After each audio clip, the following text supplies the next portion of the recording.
I can watch that for days. Jessica, you're supposed to be at work. What are you doing? Oh, what's it look like? She's having her bi-monthly dose of hump day. What the fuck? Bro, you did not have to do that, man. It was just some chicken. Oh. Do you see what's going on here? I can hear it. Tell you what, let me turn that off. Look at the chat, bro. I don't know if you saw. I don't. Yeah, I don't know if you saw in the chat, but there's this dude. He works in the guard shack in the DC here, and I hooked him up with some prosciutto and chicken and some rice and some spinach salad and shit, and some of that focaccia bread or focaccia, whatever. Yep. You just gave us $100 fucking. What the fuck? Wow. Much appreciated, nonetheless. Thank you, bro. bro. You better get. I'd tell you to get on your chicken game, but you obviously got that shit figured out. Yeah, I mean, he said it was better than his mama's, but damn. Yeah, well, maybe his mama better move because she might have a big old slap coming. It's like I owe the Very motherfucker Wagyu fucking ribeye now. Man, that is quite the. Jesus I don't even know what to say. Thank you very much. I'm blown away. He didn't even know what FPV was till today. Oh no.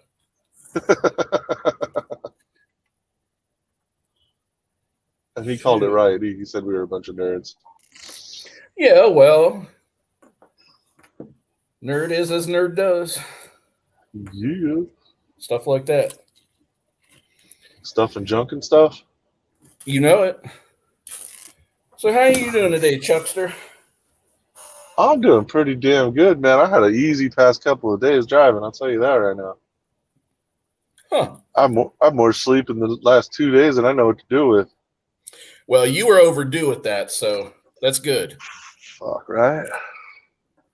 Oh, my camera's all low. Look at this shit.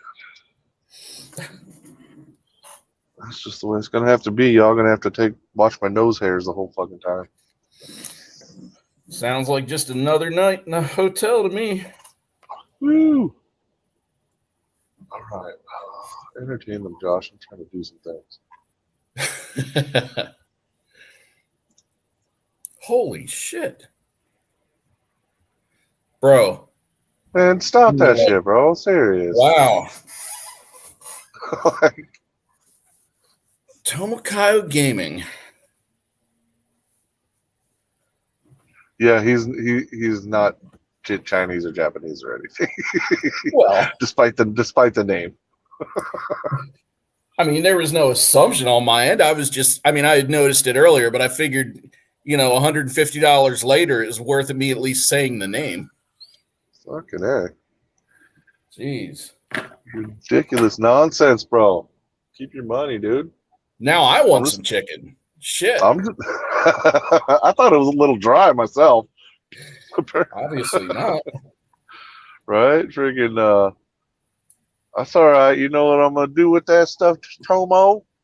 I'm going to take that money and we're going to waste it on people in chat. Hell, we'll give away a freaking gift card tonight just for the hell of it. I agree. Do it. We're going to make it $50. Pyro, awesome. Wherever the winner wants. Hell, give me Amazon. I don't give a shit.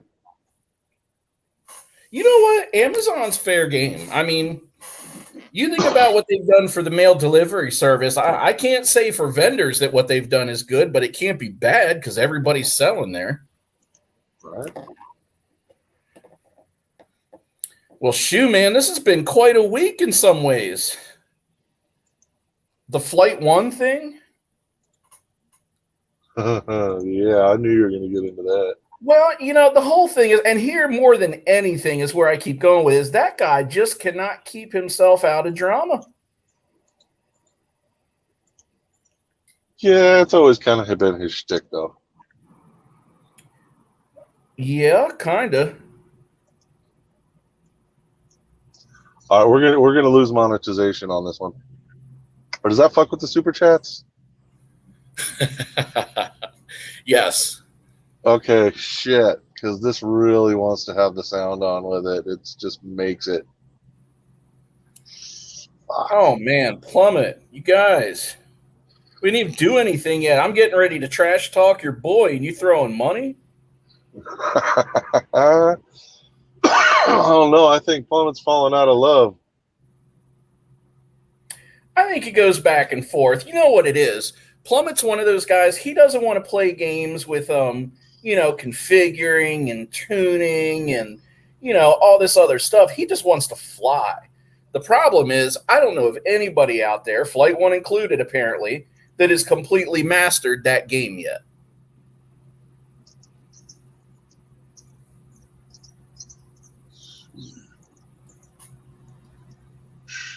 No, nobody has. I'll tell you that right now.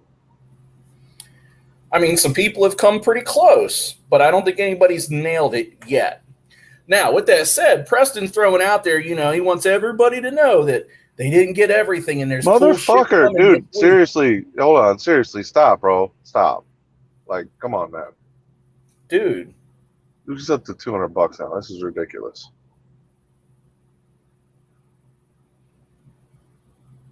Seriously, bro. You don't have to show them where the glory hole on your cab is. I know, right? You ain't getting an invitation. We've been doing this. You ain't getting an invitation. You ain't getting an invitation to the sleeper, bro.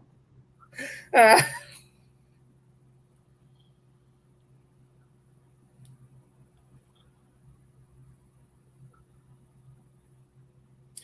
I tell you, I'm I've been using, since my soldering iron died, I've been using this TS100 or whatever, or TS80.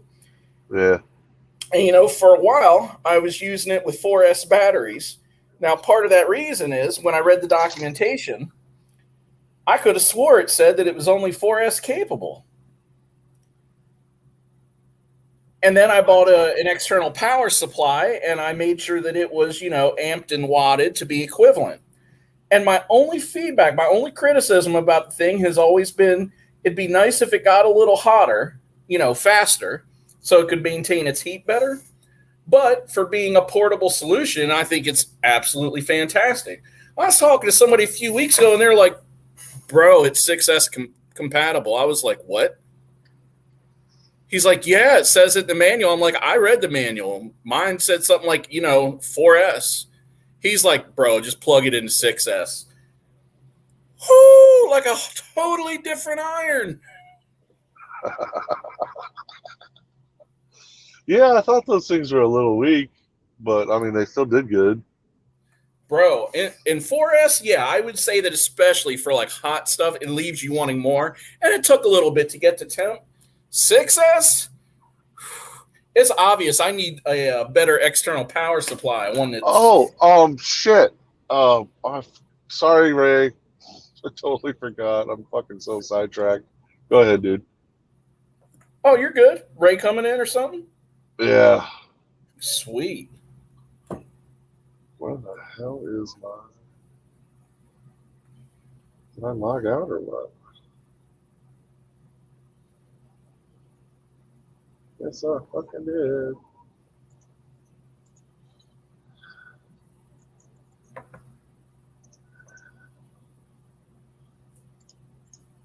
There we go.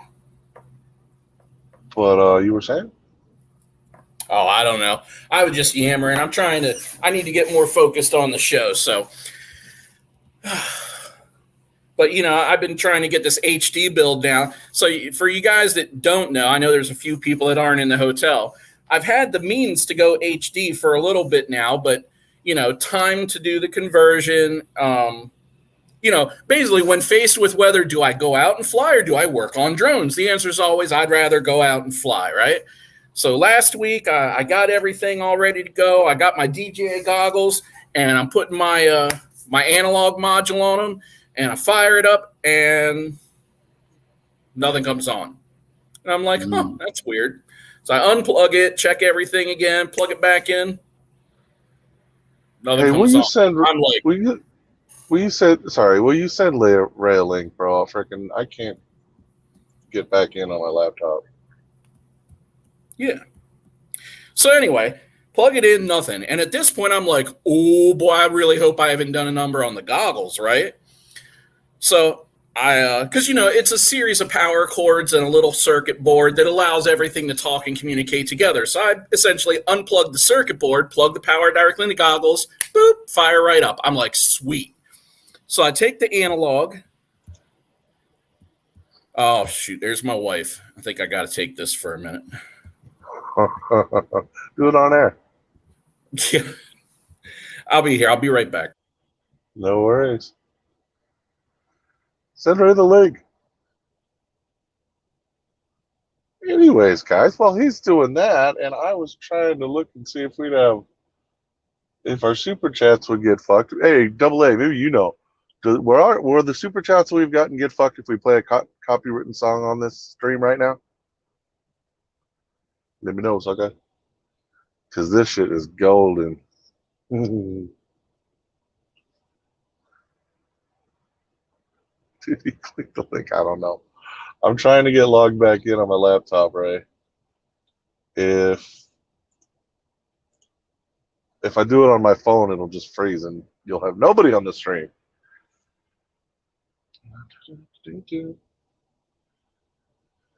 But I'm getting the spinning circle of death. Now, I don't know what I'm trying to get going is I don't know if you guys got to see. It's in the hotel, Ray.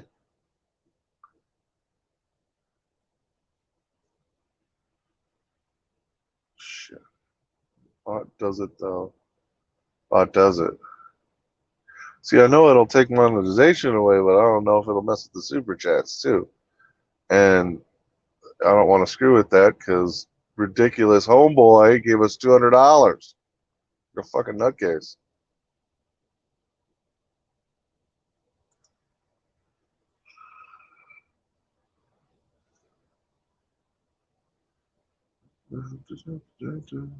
Where is Ray? Add to stream. There he is. What's up?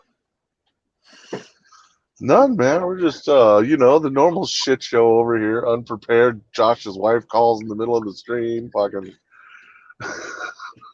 See that? And I was listening. And I can't log in and back to fucking. We're not even going to be able to see my little surprise. Because I can't log back into StreamYards on my laptop. All right, I'm back. Sorry, everybody. It's all good. Hey, babe.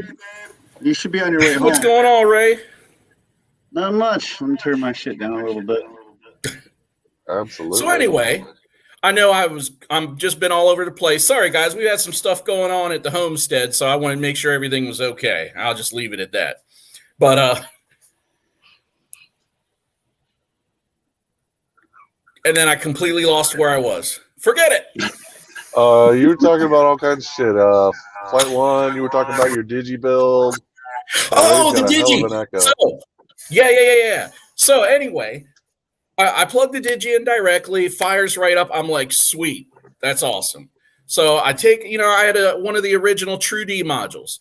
And I take it, and I'm like, well, let's see what's going on. I thought, it's still on 3.6, which was a golden build. It was good for a lot of reasons. I've never had a reason to update it. And I thought, it's weird. I plugged it into USB, and the screen kind of did a weird little flicker thing. And then, poof, smoke. I was like...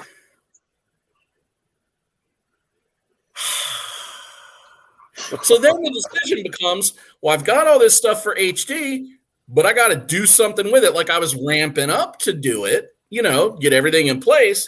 Well, now it's like, well, do I buy an analog module and wait a week for it to get here? Do I just start throwing HD in? So the answer was start throwing HD in. Sometimes you just can't. I think I'm still going to end up with another analog module because it'll still cost me, even for a good one, half of what the air units are going for. Well, yeah, you're going to have more than What? How many air units you got? 3. So It's a good start. It's a real good start. it is, but I have enough parts for 3 HD builds, and I've already got 3 analog builds, not including the 3-inch, 4 if you count that. I turned all my drones. I've really tried to wrap that stuff up because I've always had, or for a while, I've been sitting on all this stuff, but I wasn't really doing anything with it. So, my trick has been I bring a partial drone or parts with me when I travel, and it's like a race trying to get it together so I can fly before the weekend's up. Mine are all HD frames. What the hell is an HD analog frame? It has more room in the ass. For the air unit. Yeah. Sounds like my pants. So here's a good example.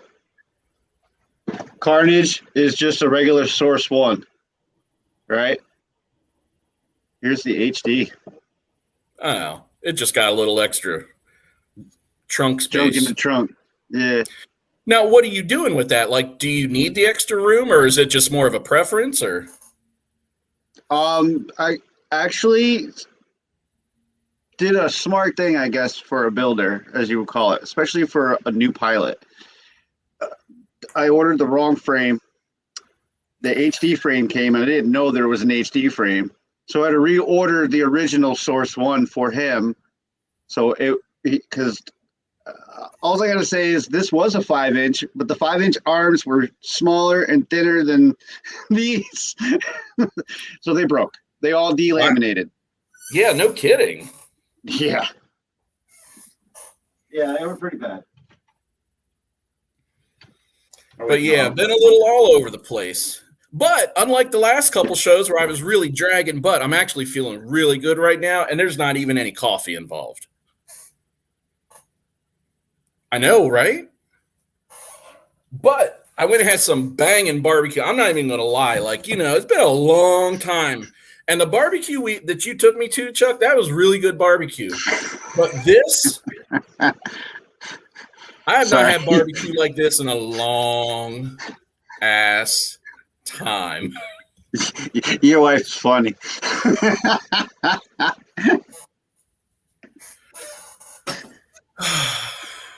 Well, from I hear, I got extra trunk space, so.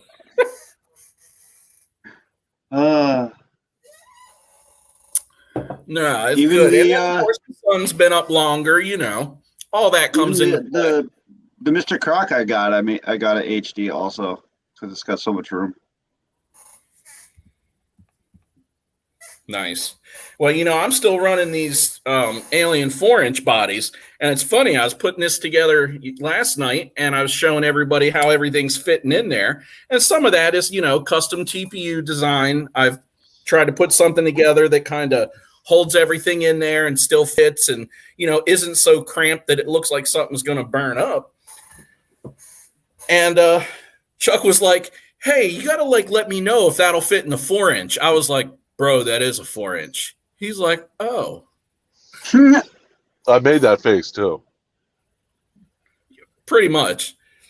So it actually fits really good. Well, look how much. And that's in the back. Honestly, you probably could fit it in the front. As I'm looking at it, it would probably barely fit between the two sandwich plates for the camera. And it would probably sit directly behind the camera. But my worry is, because the cameras themselves are pricey too, that if I hit something right and that unit smacks up in the back of the camera, I'm out one or the other or both. So I wanted it in the back of the frame to kind of keep the camera and the air unit separate. And the way that the air unit is fitting between the standoffs, it's got just enough room to breathe and everything, but it's not got so much that it's going to slam into things. And basically, it's completely surrounded by TPU. Well, so, I experienced with my own eyes. I saw somebody, if you're still in the chat, Big Oily, this guy took it and just put it right on top of the stack and closed it and went and flies. So yours looks like the Taj Mahal compared to his Japanese slap smash and put everything in one little compartment and go. Well, the thing is, when you spend that money on this stuff, like, I want it to last as long as it can last.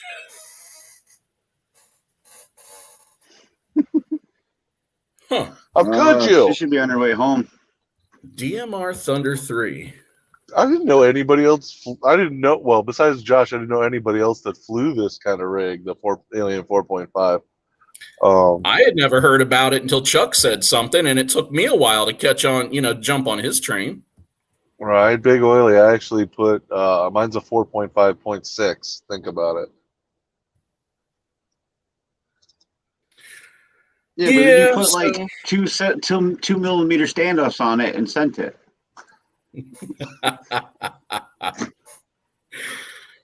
Well, and admittedly, this is not just the 4-inch body. This is the slammed on top of it. So there's not much room in there. 608. What's up, big dog? I haven't seen you in a while. Now, Tommy, there is a difference between wanting to protect my equipment and flying like grandma.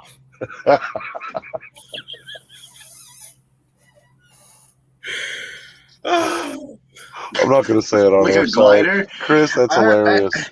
I don't know, man. I rock 7-inch all the time. I guess I like the glider feeling. Dude, I love like your a glider. I love your big quad vids, dude. That's nice. Oh, dude, today was awesome. When I was at my boy's new property, I took cartage, and I wasn't doing anything too crazy, but an historical junkyard, man. There was cars that Mater was in there, right? Mater. I orbited around Mater today. It was awesome. I hope you power loop this tow cable, motherfucker. There wasn't a tow cable left. No, I want to go back up there and take my 5-inch. I'm gonna take Basher and fly through shit because there was buses. I mean, old school buses, all kinds of stuff. Lady Bird. Crystal, what's up, Crystal? Hey. Like, I wanted to say something, and both times, just as I was starting, you guys said something. So then I threw off my timing, and then I just sat there and was the only person that didn't say anything. Hey, Krista. Anyway. Josh, I'm going to need you to do something in order to make this as funny as the original video is, because I'm going to mute it just in case of bullshit. But you know the song from Ghost, right? I know you know the whole song. Yes. All right. When the video starts, start singing that song so badly that YouTube can't tell. Well, you're going to have to give me just 1 second. I got to get situated for this. Yeah. Because seriously, without the song, it's not. All right. While he's doing that, I just want to put out there to Big Oily and Sully. I know he's in the chat. Thanks again for the gift card. That was amazing. I did order it, but it's being back ordered, so I won't get it until whenever Get FPV gets it. Now, do I have to sing this, or do you just want it played? No, because we have the song, but okay. I don't know if using copywritten music will fuck with super chats and. Even better. Shoot. We just got $200, so fuck. Ain't touching my super chats. Yeah, so sing it badly and off timing, off key. Good. It's going to be like the shitty flute version. Yes. Totally fuck up the timing too, or they'll still get you. All right, I'm gonna do this. Let me get to separate this window, make it big. Whoa, that's exactly where you start, brother. Hold on. Start screen recording. I've hungered for Joshua. Wait, Jesus Christ. Your lunch, Josh. Hold the fuck on, man. I gotta share the fucking screen. Hold me tight. Oh my God. And shit. All right. You ready, big boy? Hopefully it'll play nice. It's actually in HD and the whole video has loaded already. Oh, nice. You gotta say when. When?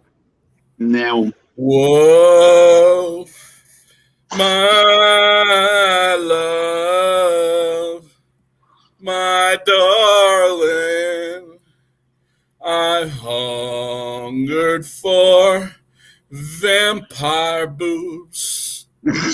Whoa, lonely time, are you still mine? Oh, and he's caressing his hands and shit. Your love. Oh, I'm having a hard time concentrating and watching this. Lonely rivers flow. This is tough. Like, in the as background soon going as the around. hands came through Vampire's arms, I just couldn't. I tried. Oh God, That's it. You're good. it's over. I don't have to try anymore. I really tried.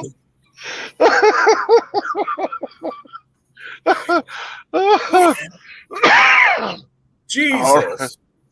For those of you who might not know, that was Vampire and Forevermore. Any of you that watch Bot have seen that already. Otherwise, I don't think it's a public video. It is now. Yeah, he hooked me up with the freaking link. Give me a second. I'll be right back. Yeah, no worries. And he won the bot coin. That was the challenge, is have 2 pilots fly 1 quad. Now, here, let me get rid of this shit. Now, the idea of the challenge was actually to have 1 pilot control 1 stick and 1 pilot control the other stick. But obviously, John did the most imaginative thing he's ever pulled off in his fucking life. And thank God, because that was so awesome and so gay. So gay. Super. I'm like really proud of him for pulling that off, because John is the kind of guy that would usually run screaming from something like that. Yes. Not just like, kill a dog, that ain't my thing. Like, ah! They both got the coin, yeah. That's great. But that's awesome. big oily, dude. Are you not crying from laughter right now? Because my gut hurts.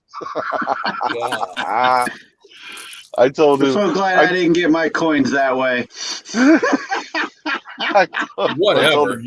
I told him you ain't never gonna live this down, bro. Never. And he's like, worth it. Nope, that's almost up there. Some of the shit I've done. Right. So that was my big surprise for you guys.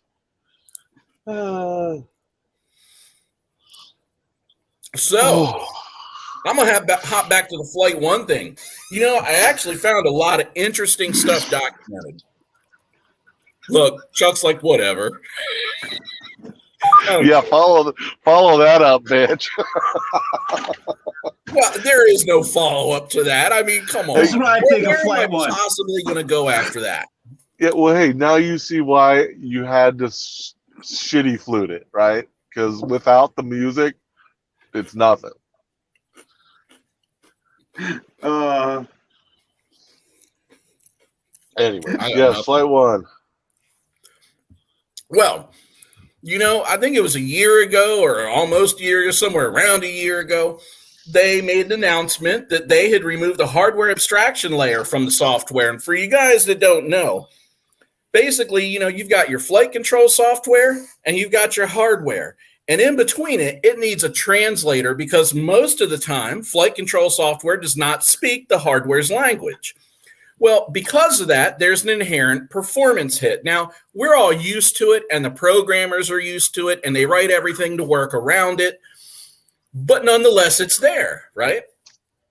Well, FlightOne to date is the only flight control firmware that I'm aware of. Now, I can't speak to KISS, and that's why I say I'm aware of. that has removed that hardware abstraction layer, and their firmware speaks and works directly with the hardware.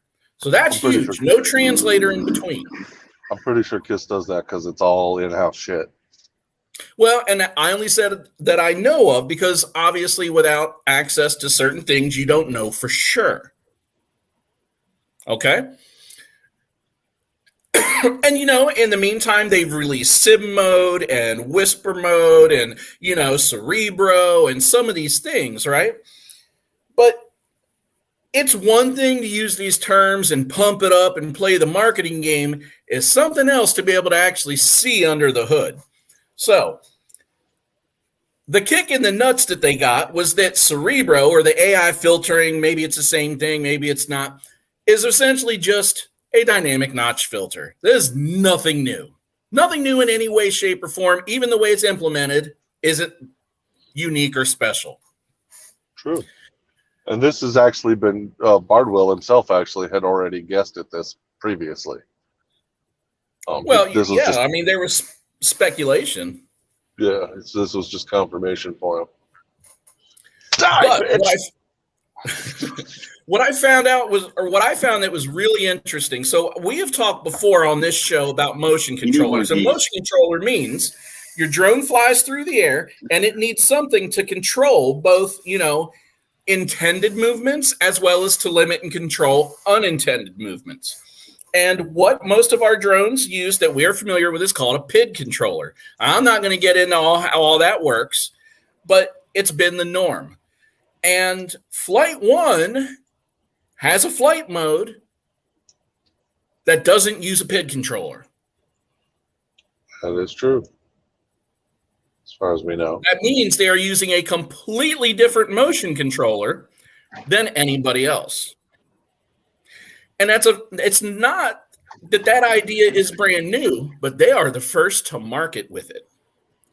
Emu Flight, when they took over from, what was that before? Helio.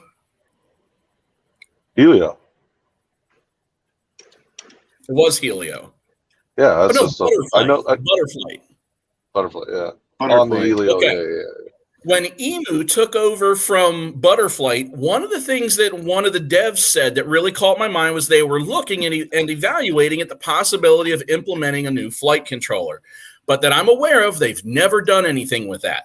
Now, they have put their own spin on the PID controller, thrown some extra controls in there, you know, some extra variables that change the feel and stuff. But they never put a flight controller, or, a motion controller in. What's up, J-Mo? And there's FlightOne again, innovating. Okay, they've done some very, very innovative things. What they've done, I think, which somewhat shelters them from it, is they've used a bunch of marketing terms to apply to it. They've not alluded to what they're actually doing. And then they also charge for it. And I'm not kicking them for that, because anybody who is smart at what they do and is good at what they do deserves to be paid for it. Well, and to be honest, I mean, it's not even that expensive of a flight controller at all.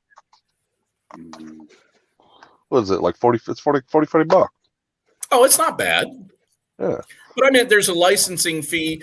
And of course, now what's nice too is that you can license Falco for non-Falco hardware or FlightOne hardware, which is something that's pretty new.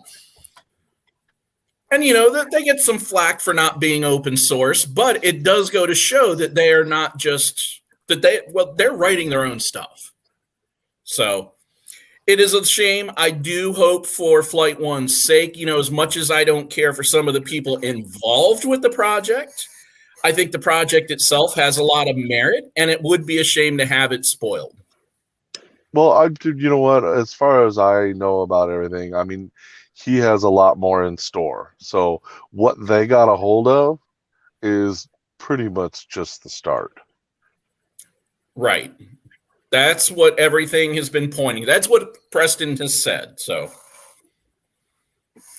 that's a $65 KISS fee too, and I have plenty of those too, my friend J-Bo.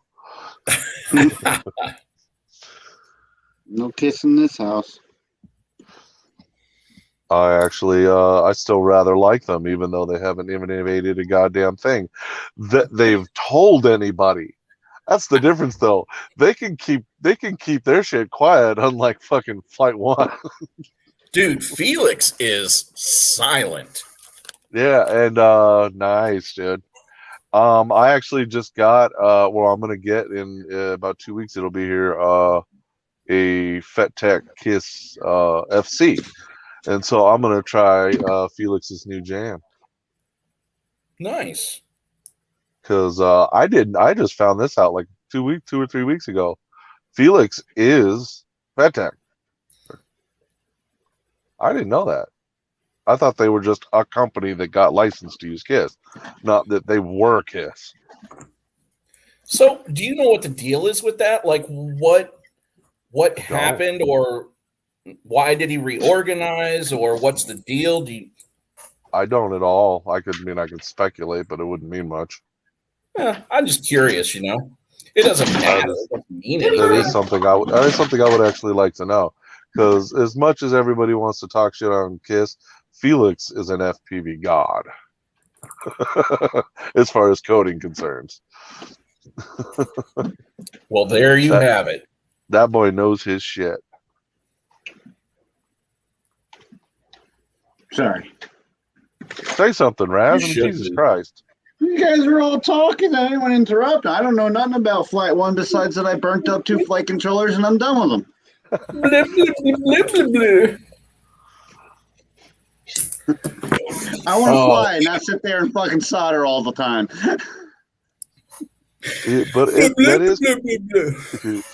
That is kind of weird, though, that Felix split away from FlightOne to keep doing Kiss.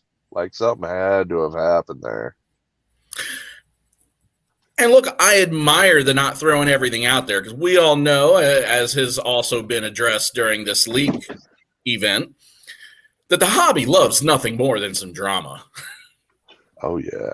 Hey, I'll tell you what. Too much drama in this hobby for sure. Preston's good at that shit. Yeah, he is. I'll tell you what, though.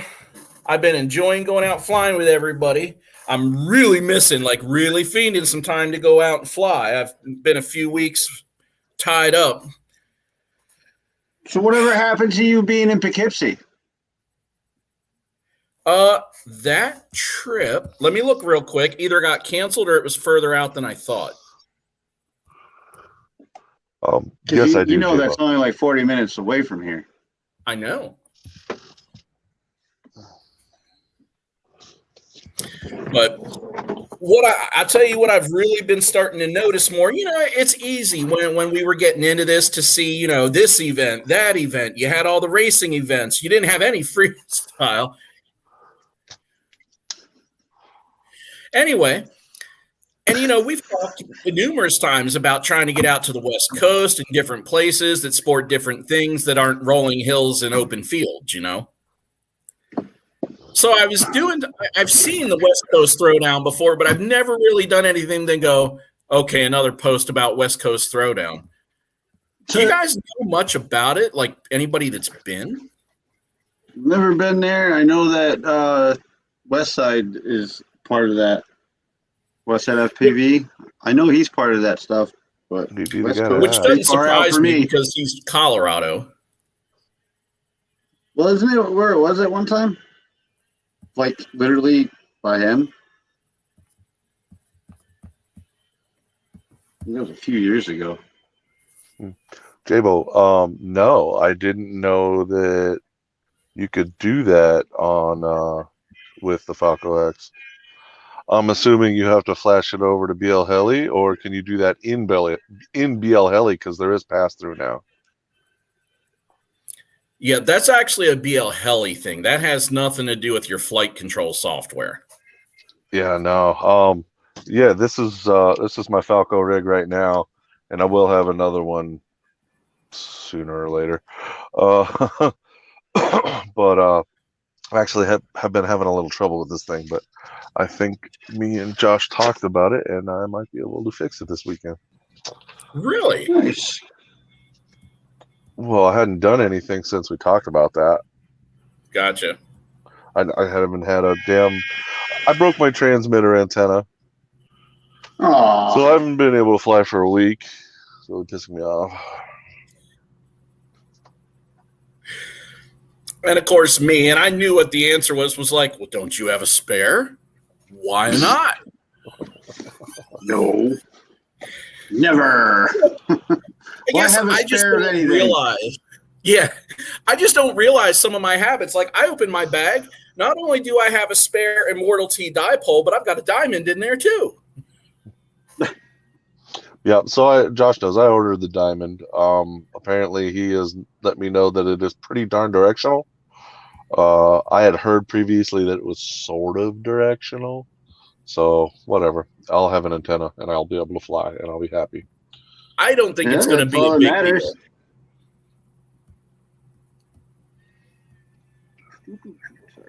But it explains why you were getting some of the fail-safe events you were.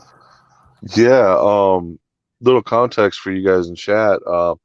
What's the name of that freaking antenna? It's the Vox Mini. Oh God, Chris knows. Chris is using it now as well with great success. I don't know what it's called. Micro X something. Micro crossfire antenna for. It's actually. I was just looking at it too. It's actually right there on the side of my rig. Yeah, the flat bendable thing. Hey, babe. Yeah. And with great success. So it turns out these things. Vampire was the one that turned us on to these. Speaking of the devil, and man, they apparently work really fucking well. And I'm looking forward to giving it a shot. Because last weekend I was getting fail safes, but it turns out my antenna on my transmitter was fucking broken. So my testing was invalid.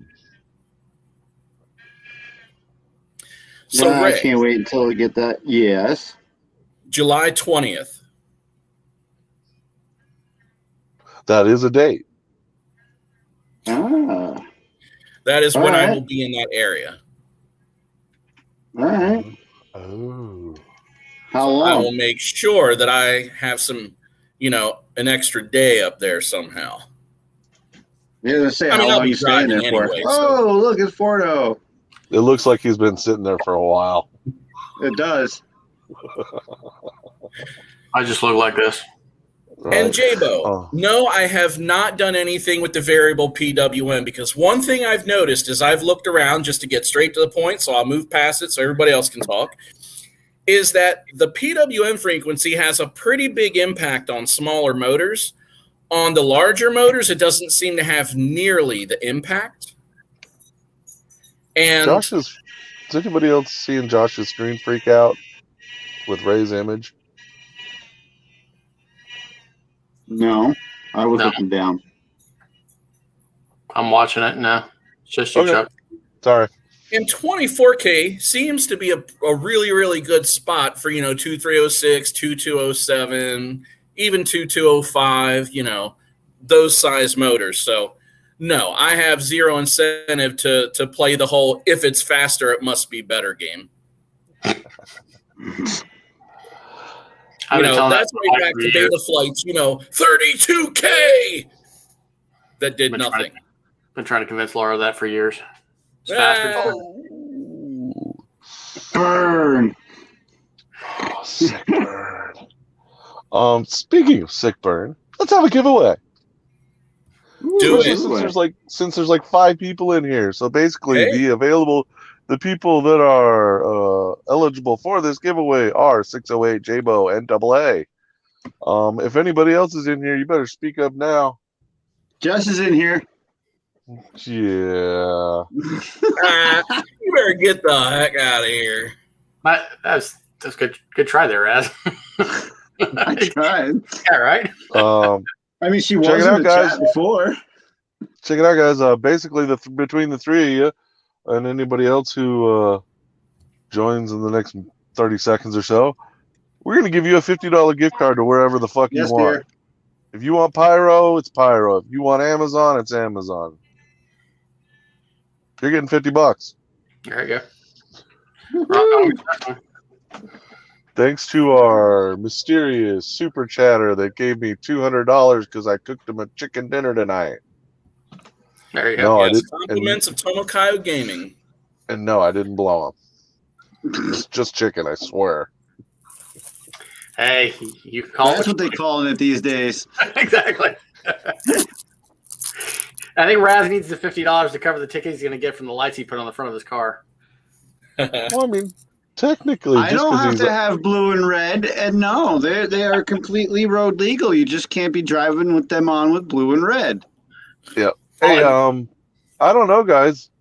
Technically, he's eligible. He just happens to be on the channel right now. What do you guys think? I don't care. I'm easy. I do need a new Predator V5. He does need a new Predator. What do you say, Josh? Who's that? Oh, you guys are getting some competition. No, don't go away. We're gonna give away $50. Double A says yes, he's in. Yeah, rocking with your socks on. All right. If the Saints of FPV says you're in, then you're in. So Noid, you down to try and win $50? Aye, he says. Josh, you want to do the random name picker honors? Really? You gonna pull me at the last second? Damn right. Absolutely. Sit here. We hear you work great in pressure, under pressure. You're the man. Yep. Give me 1 second. I'm gonna end up having to put a half a roll of TPU on these arms just to make sure they don't break. Oh, get some All new right, Chuck, arms. read me the names. Yeah. All right, we have. I'm just gonna get a new frame. We have Noid FPV. We have Double A. We need a AAA. We have Razman. We have Jabo. Yes, we have Jabo. And there was someone else too, wasn't there? And 608, you still here? Speak up, brother. Big Oily, you up in here still? I give it a minute. You guys know there's a little lag. Yeah. If you motherfuckers want to win $50, you better say something. You want that $50? Tommy appears out of nowhere. Look, a random tater appears. He ran So across the whole house to get back to the computer. Like, I'm here. So we got 608, we got Big Oily Guy, and we got Tater. You say when. All right. Read back to me, everybody you got. All right. Give me 1 second. I had already getting ready to share this.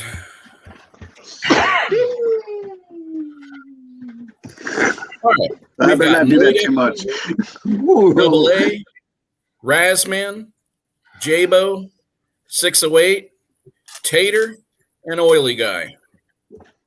Oily Guy. All right. Big oily guy. If you don't see your name in there, say something now or suck it up, Buttercup. Big Oily Guy. Please tell me that you work in the oil industry or something, or I'm going to be a little skeeved. Say what? Big Oily Guy is the man. He's the dude. He got me Crossfire. He's the dude. What's he do? He helps me. He helps me get Crossfire, I should say. I'm intrigued by the name. It's just it's bugging me. Ray loves big oily guys. We know. I know he's friends with me. Run it. Jabo says run that shit. If you don't drink olive oil daily, I don't know you anymore. All right. He said pull the trigger. Trigger is pulled.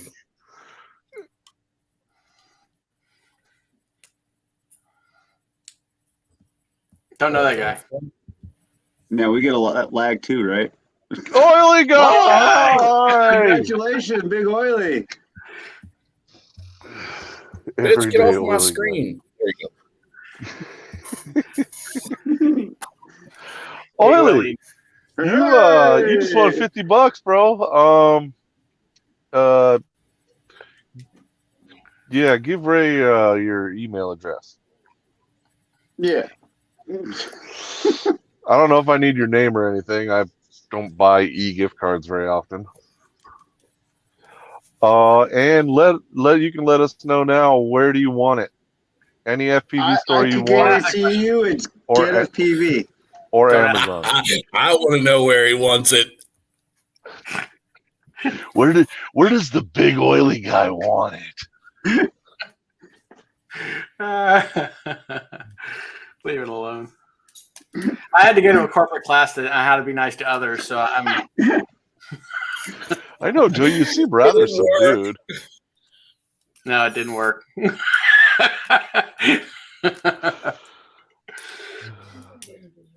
So I got until she gets out of the shower, and then I got to disappear because we got a TV show to watch before she gets too tired. Nice. What are you guys checking out? We're watching the second episode of Loki. Nice. Ooh. Yeah, the first one definitely just kind of wet the whistle and just picked up a couple loose ends. Yeah, it was definitely like A little strange. very funny. It is hilarious. I love it. I like what they've done with the series. I kind of enjoy the lighter. Did you like Lighter the Winter Soldier one? That was good. Get FPV or Pyro, he says. Okay. Well, hey, bro. If you want, you can go ahead and take a look.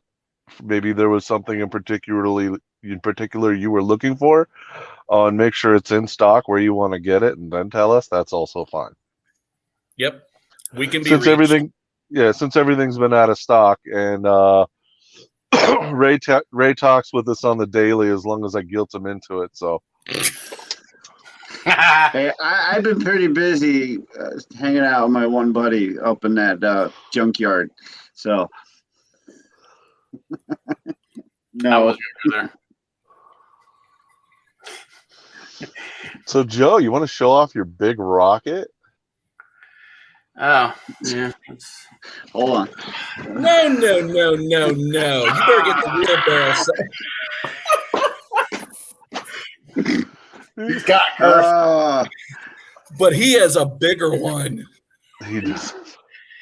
Yeah, no, it's a Saturn V from Lego. So that's not. Yeah. Are you gonna make it fly? Fuck no.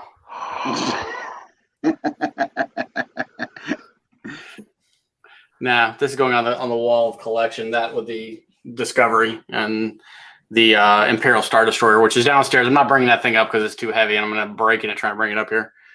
You should, because that thing's pretty awesome. And You know, they just opened Legoland over here by us. Yeah, well, you know, I don't like kids that much, so. I absolutely think there's going to be more adults there than kids. I was scoping out that shuttle, dude. That thing looks pretty sweet. Yeah, it's pretty cool. It's got the Hubble and the space. I heard the water go off. I'm going to get out of here, guys. Thank you for bringing me on. Thanks for hanging out, brother. Hey, no speaking problem. of which, those motherfuckers that if you don't know, you see that flyer, that freaking thing right behind him? The banner. Yeah, Friday go night, see 7 o'clock. Yep. The Drone Network with MD95 TSI, some other dude, and Razman. Some other dude? You mean Doc?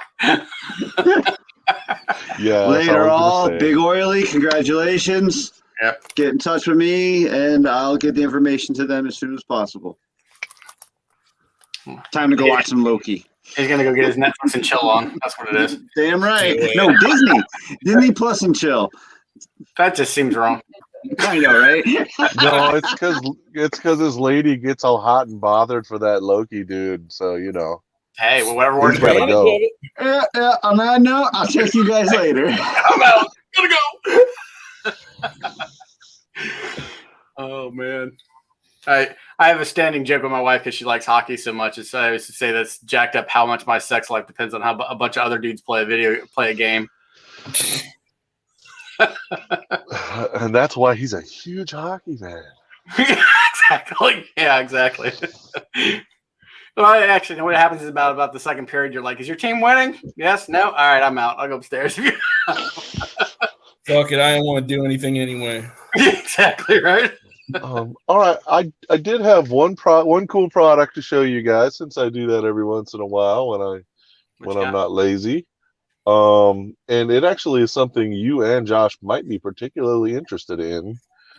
even though Josh made this really cool custom shit to handle that. Let's see. Oh, I did too. I just didn't post anything about it, but anyway. Yeah, but you don't have to do that anymore because. Oh, you fuck. You dirty fuck. And what? Internet. No. No. Cha-ching, cha-ching. Jeffrey Stahl, you missed it, dude. You missed the giveaway. Oh, Jeff, you are like 10 minutes late, brother. We just gave away $50. Yeah, I know. Anyways, this was actually something that Bardwell showed off the other day, and it's a double one, but it's currently unavailable. So I decided to go ahead and scroll down. Was that filament dryer? Yeah, filament dryer. It's all digi and. Oh, more batteries to buy. Yeah, so I'm sure it plugs in. Jesus Christ! So I know Tommy Prince. Jeffrey, I don't know. I still want Josh to print me a ye old dick twist. I sent him the photo, and I want one that I'm just gonna randomly drop on somebody's desk at work. Well, my my hot end recently took a dump. So That last sounds week, bad on so many levels. Yes. So last week, I got a Micro Swiss all metal hot end upgrade. So I had to dial that in because the temperatures translate a little differently with it. Don't you have a digital infrared thermostat or thermometer? But I got the TPU and the PETG all dialed in, so I'm ready now. Cool. Hey, what was that? The relief, the print plate that you were on again? I forget. Wham bam. Wham bam. Because I just tore up. I started printing some PETG and started screwing up plates. So yeah. Wham bam. Wham bam. Thank you, ma'am. All right. I really think it's worth every dollar, and it's not like unreasonable expensive or anything. Gotcha. The seller for me is because I don't know about you, but with a few brands of PETG, I had, in order to get proper bed adhesion, I have to be running at least 80C. With the flexible plastic plates, what was happening, even though I would get good adhesion to the bed, the magnets would degauss because of the heat, and the whole sheet would actually bend up.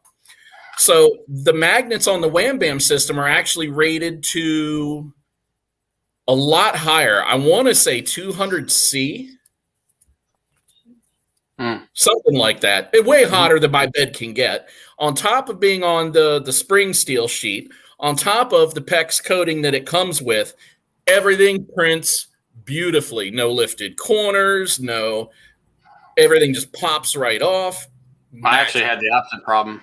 Mine were printing so hot that they were actually, I tore like 3 of the plates, like where it would just stick. And PETG is the only thing that I have problems with that on. And I tore my last one the other day. So, and my lawyer is supposed to be bringing by his tri-bike for me to scan in 3D and then start printing some custom mounts for. So probably should get that ordered.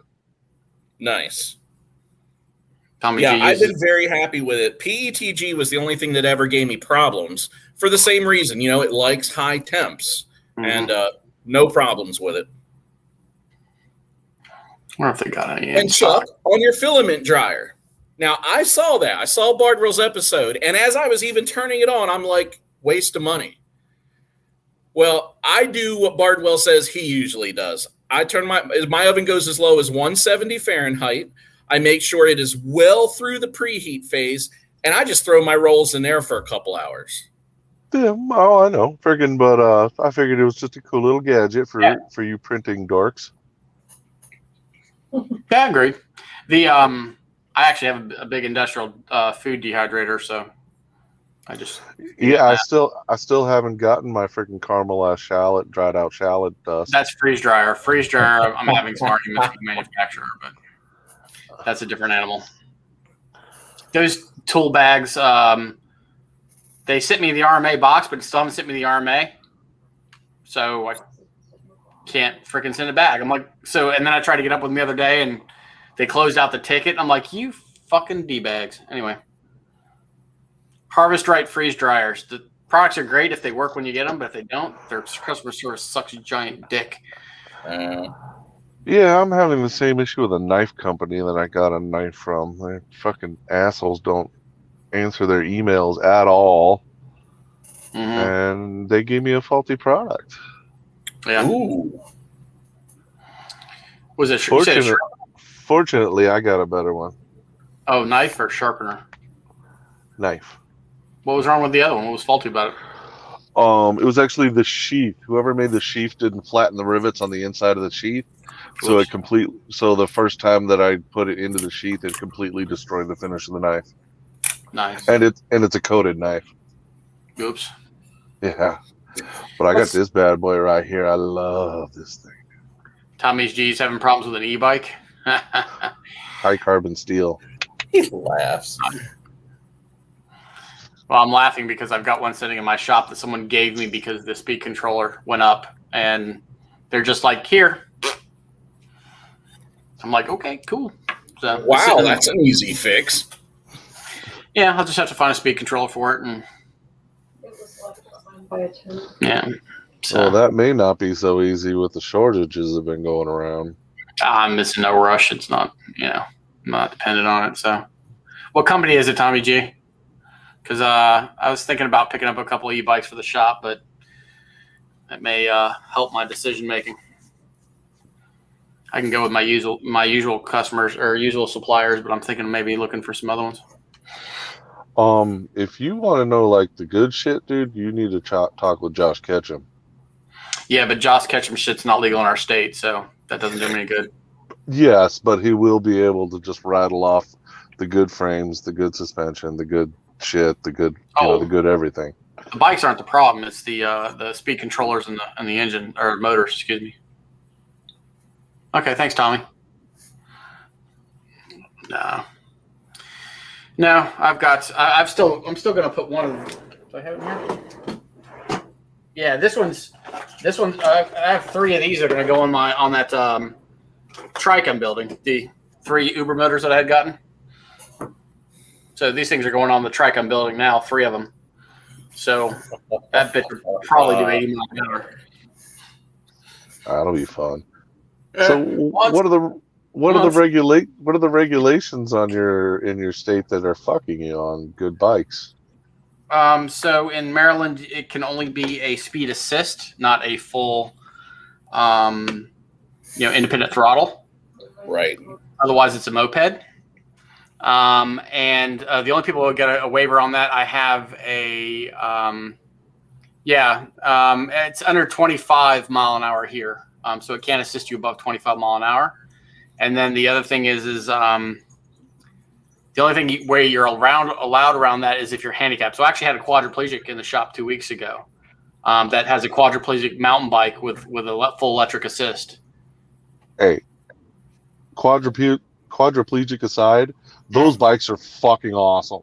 His was custom made for him because of his disability. Like I've seen a few videos of the 4-wheel, right?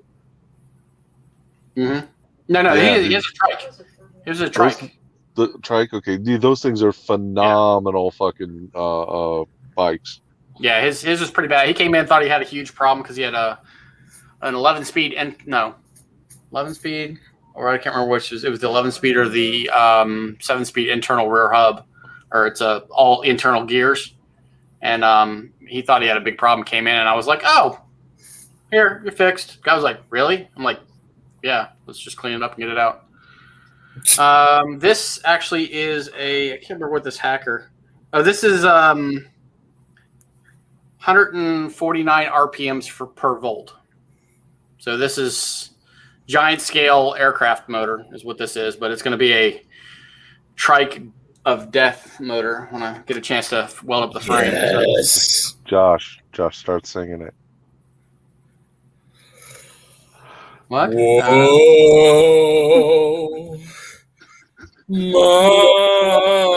my love. Okay. No. My darling, I'm hungered for. Hey, don't sing it too close to the original. They'll still count us. Yeah, they'll demonetize or block this shit. Lonely time. Yeah, I agree with you, Double A. You understand where this landed you last time. Yeah, that's no doubt. Vampire, we watched it on air earlier. Gold. Not Yeah. public, he said. Yeah. Private, he thought. Hey, dude, rewind when later on you can go back and watch it, bro. Josh sings the song because we didn't want to get demonetized.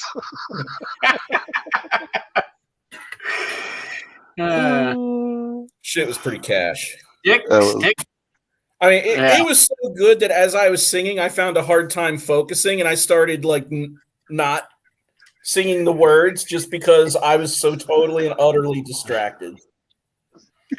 What you don't know, Vampires, that's how Josh sells his services right there when he gets to different vendors. He just, he's like the singing telegram guy. Yep, they usually pay me just to stop. Hey, you're getting paid, so who fucking cares? That's part of the fun. I still want Josh to do singing telegrams. I don't know why, but I think the song I would pick for him is "I'm Too Sexy for My," and then just let him go. Yeah, but he would just show up butt naked and with a dildo on his forehead or something. I'm a unicorn. What's wrong with this? People would pay good money to see that. Just depends on where you're sending him. It's true. Josh what was just jealous. What was the movie with the Police Academy? What was the name of the bar? The famous bar, the Blue Peacock? No, the Oyster. Blue Parrot? Right? No, Blue Oyster. We should open up a chat group called the Blue Oyster Bar just because it'd be funny as shit. Yes, Vampire. One of you should have worn the fucking unicorn hat. Because sucker. The unicorn hat. I don't know, but if he would have had it on, that would have been even more epic.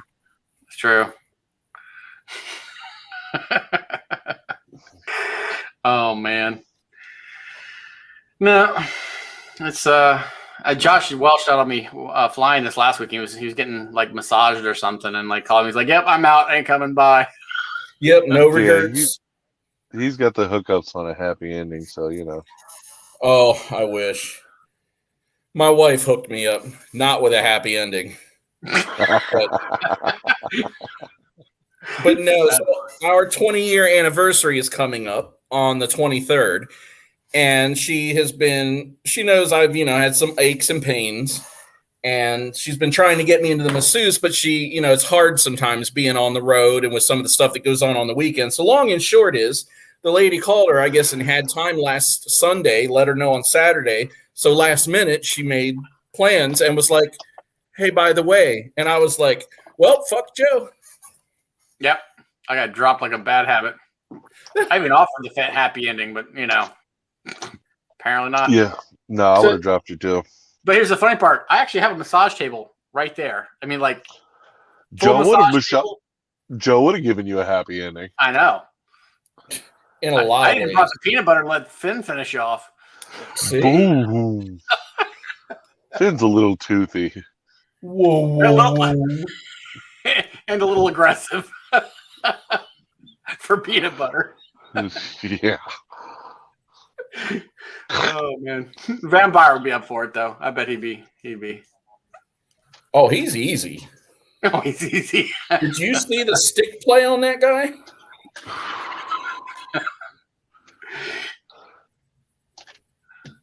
The unicorn. Where did the unicorn hat come from? Double A, are you talking about the one that freaking Aaron wore? It's from 2017.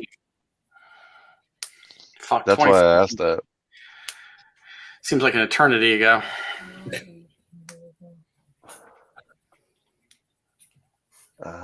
Sure you did.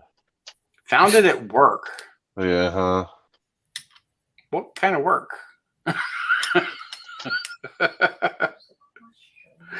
Never ask that question, Laura says. Never ask that question. Good night, Tommy. Always ask that question, Laura. Always. Never miss an opportunity. She's like, not around here, you don't.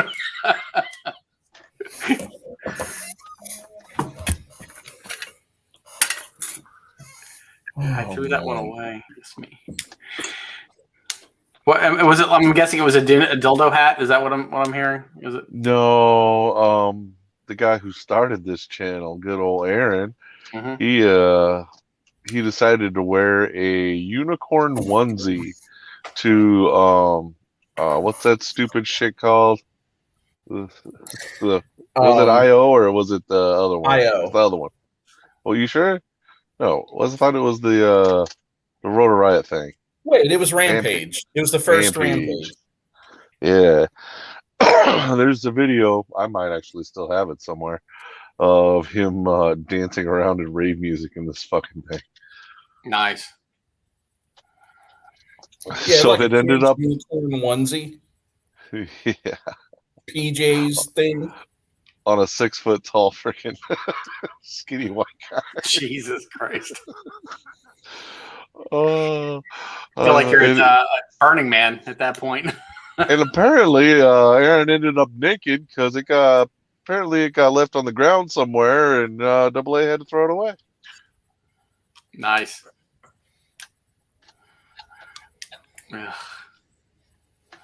Yeah, I have one of the guys I ride with. Apparently, actually, it's weird. One of the guys I ride with goes to Burning Man, and if you met him, you'd be like, "Yeah, I get it."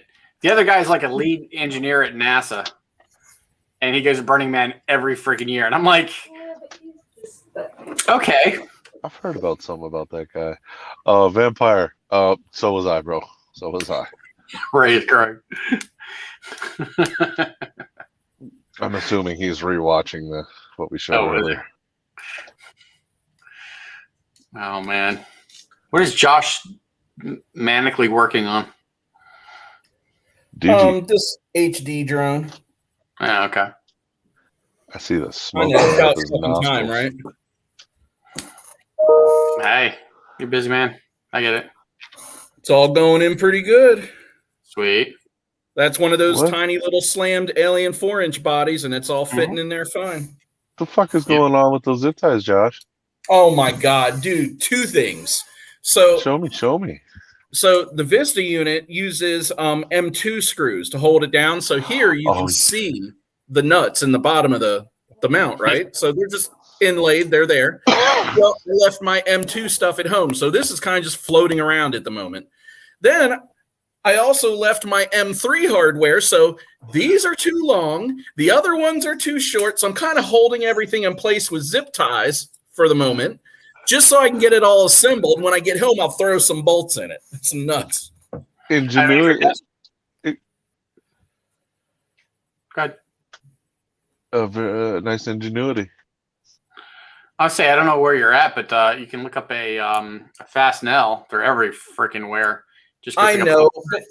My whole thing is I've got just tubs full of these things at home. I just can't warrant the idea of spending $2 fucking to be able to fly like sooner. That to me would be a no-brainer. But well, I go home tomorrow right after work, so since it wasn't together anyway, there was no flying. Okay. That's the kicker. Otherwise, my ass would have been at Lowe's. At least Stingy swept it into a pile for me. Oh my lord! You should have kept that thing, dude. That thing's a piece of history. Yeah, but then you'd open the Tupperware and get the funk of it and be like, "Well, that's history. I don't need to repeat." Shoot, that's Aaron Funk.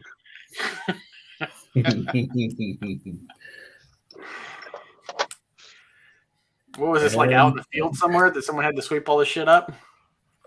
What do you mean someone? AA was that someone? Sorry, apparently Stingy helped him out.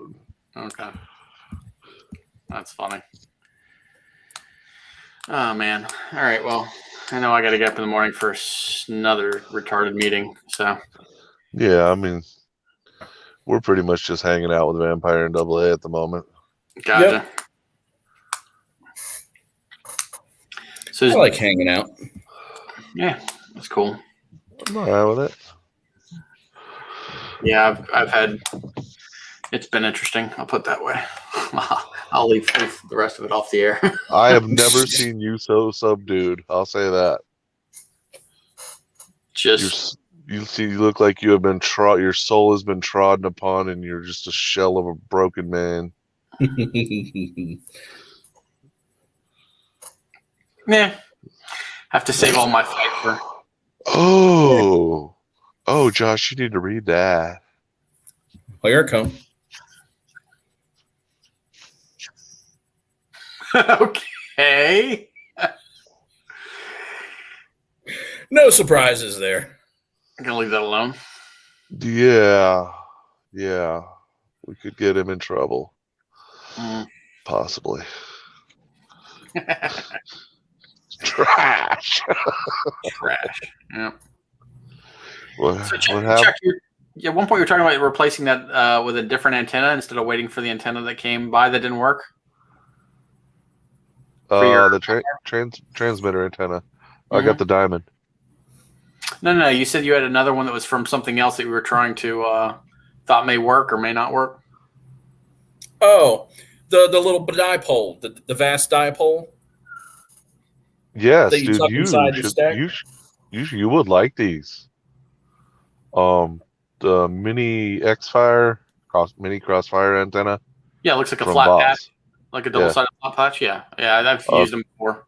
Chris has had great success with penetration and decent range. I have never had problems with even stock stuff, so I'm like, good, rock on. Well, dude, and it's inside his quad, like it's in the stack. Mm-hmm. And I'm gonna put mine right on the bottom of the arm. So I've even got to run the whips on some of my stuff just because that they come with. Still not any problems. Well, I mean, pretty much all of us destroy all our antennas. Mm-hmm. So these things working out well is very fucking nice. Mm-hmm. Yes, it penetrated the quad. I don't know why people just don't use the stock whips. I've seen to do pretty well with those. Just tape them straight to the arms and done. Is it stock crossfire? Mm-hmm. Really?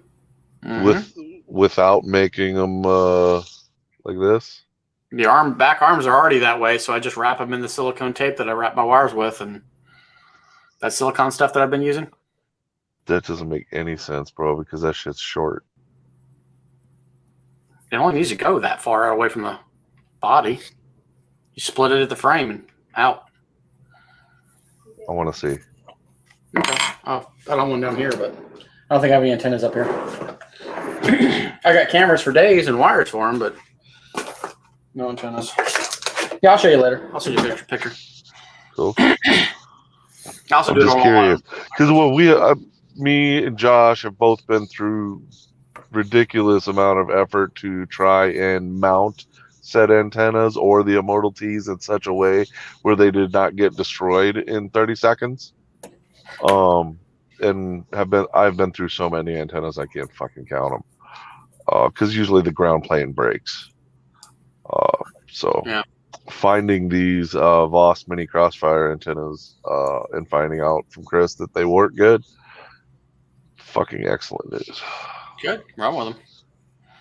It really is a whatever works best for you sort of thing. So. Well, and it's funny with my Immortal T's, at least mounted horizontally across the back. I've had times where they run for 9 months. I've had times where I put a brand new one on the back, and a week later it's trashed. Yeah, just the luck of the draw. I mount a bunch of my Immortal T's the same way Vampire's talking about, center of the frame, under the ESC, like sticking out the sides. We already gave you a shout out, bro. Yes, Vampire was the one that turned us on to these Voss antennas. Yeah. Oh, here comes the AC, bitches. Oh yeah. Chuck's whole truck shook. I'm pretty sure he farted. Or was it the motor turning on? Yeah. Yes. It's about both. Dude, hey, you guys, this is pretty much for us three, but you heard it, that when I said a transformer blew up last night? Yeah. I heard that same sound 2 more times I said I heard it again in the chat, but from the same area. It wasn't a transformer. I don't know what it was. I was going to ask if you ever figured out. I'm sure you listened to it a couple times. You know that wasn't a gunshot. That was it. It even made some extra sounds after the initial boom, like a little tap tap tap. But later on, when I heard it again, boom, there was one, and then bam, like a minute later, there was another one. And they are actually tearing down a bando that I used to fly. I don't know if you remember one of my videos where I was flying a parking garage, a corporate center, and an abandoned area. Mm-hmm. It was that place, but I'm sure they weren't working in the dark, so I don't know what was going on. That was crazy. A lot of stuff like that. I mean, it was in a money town, and I mean real money, but it's still a suburb of Chicago. That's a good question. If Chuck's truck was a auto or transformer, would it be an Autobot or a Decepticon? What do you think? Her name is the Smelly Pirate Hooker. Well, I did not know that. Yeah. Was she like that before you got her or after? That's my next question. I'd have to say Yes. after, because it was a brand new truck. Ah, okay. Smelly Pirate Hooker. Okay, good to know. Actually, I've been through 5 trucks since I've started with this company, and the original's name was Smelly Pirate Hooker, so I thought it was such a great name that it just continued. So this is like Smelly Pirate Hooker V. Do they just roll through trucks like that, keep you guys on new trucks, or was it just you killed trucks? The first truck I got was an old piece of shit that had several recall issues on it. And we were in California at the time, and the shop there told us we ain't even going to look at it for 7 days. Big terminal. So our boss said, go to the guy over here and get a new truck. So we did that. I was running teams at the time. And got that truck. That truck lasted quite a while. And basically the same thing happened every time, except for one. I blew up the motor on one of them. What the fuck? How do you blow up a motor on a semi? Well, I mean, I've seen tractor pulls where they yank them out, but no, I'm sure it blew. It probably seized a cylinder is what happened. But I was having mechanical issues, and I was parked backwards into a spot, and we had the tow truck coming, and he's like, "Hey, bro, I need you to turn it around so I can hook you up and tell you to the shop." So I'm like, okay, sure. It had dumped all its oil on the ground, like it was fucked. So I'm like, all right, I'll try. So I got about halfway back out of the spot, and kaboom! But did you poop yourself? Because I probably would have pooped myself. No, I mean it was a pretty violent boom, and it shook the truck, but like no dents appeared anywhere on the hood or anything. So but it probably vomited metal out the bottom, though. Yeah. So it didn't shoot any cylinders out. I'm sure it just seized them. Probably. And then this truck, which is a dude, this thing had like 37 miles on it when I got it. I went up to the place to get regular maintenance done. We call it a B service, and took it there, and they're like, it's going to be 3 days. So I'm like, all right, I'll go get a loaner. And I got 3 different keys to check out a couple trucks they had up there, and found this thing, and was like, called my boss immediately and said, make it mine. He was like, okay. Cool. The poor schlub got caught with the used stinky pirate whore. 4. And I probably had that truck the longest, so I'm sure it smelled like stinky trucker pretty good.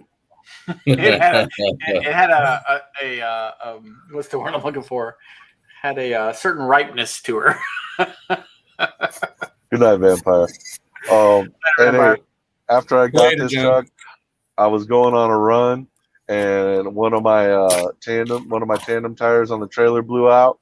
So I had to pull over on the side of the freeway, and usually you will roll slow, turn on your blinkers, do 40 until you get to a truck stop and get it fixed. But there was too much debris coming off of it, and there were a lot of motorcycles out that day, so I'm like, fuck this. Yeah. So I waited 4 hours for the tow truck. Didn't bother me. I get paid either way. But in the meantime, like halfway, like 2 hours in, a cop comes up behind me, and he comes out and he comes over to the passenger side, and I open the door for him. They don't like when you just roll the window down and expect him to climb up. So open the door, and he climbed up, and he's like, new truck? I'm like, yeah, it doesn't smell like a stinky trucker yet. And man, and this dude was professional, serious as fuck. And he's looking, I got him to snicker. I was like, yeah, yes, you're clear. You're good. You got I did. He was just doing a checkup on me because I was on the side of the road anyway. But yeah. Jesus, I couldn't imagine. Oh, so you had to post a picture the other day when you had blown a tire or like tore up I don't know, it was a retread or whatever, but that was it. Mm-hmm. Yeah. Was it a retread trailer tire? Oh, I'm sure. Gotcha. Very rare you'll see a new one. Very rare. Too expensive. The only thing you're going to get brand new tires on is the steers, because it's a federal regulation. You cannot use retreads on steers. Huh, interesting. Didn't know that. How long did you wait around for that time for that tire to get fixed? That was the same one with the cop. 4 hours. Oh, okay. Yeah. Jesus. Formula One just doing stops in 1.8 seconds. I don't know what the fuck the problem is. Well, the truck stops they have and tire centers, they have mobile guys with the truck that comes out to you and does it on the spot. And well, dude, if they got 3 guys to do before you, you're waiting. Yeah, sure. So makes sense.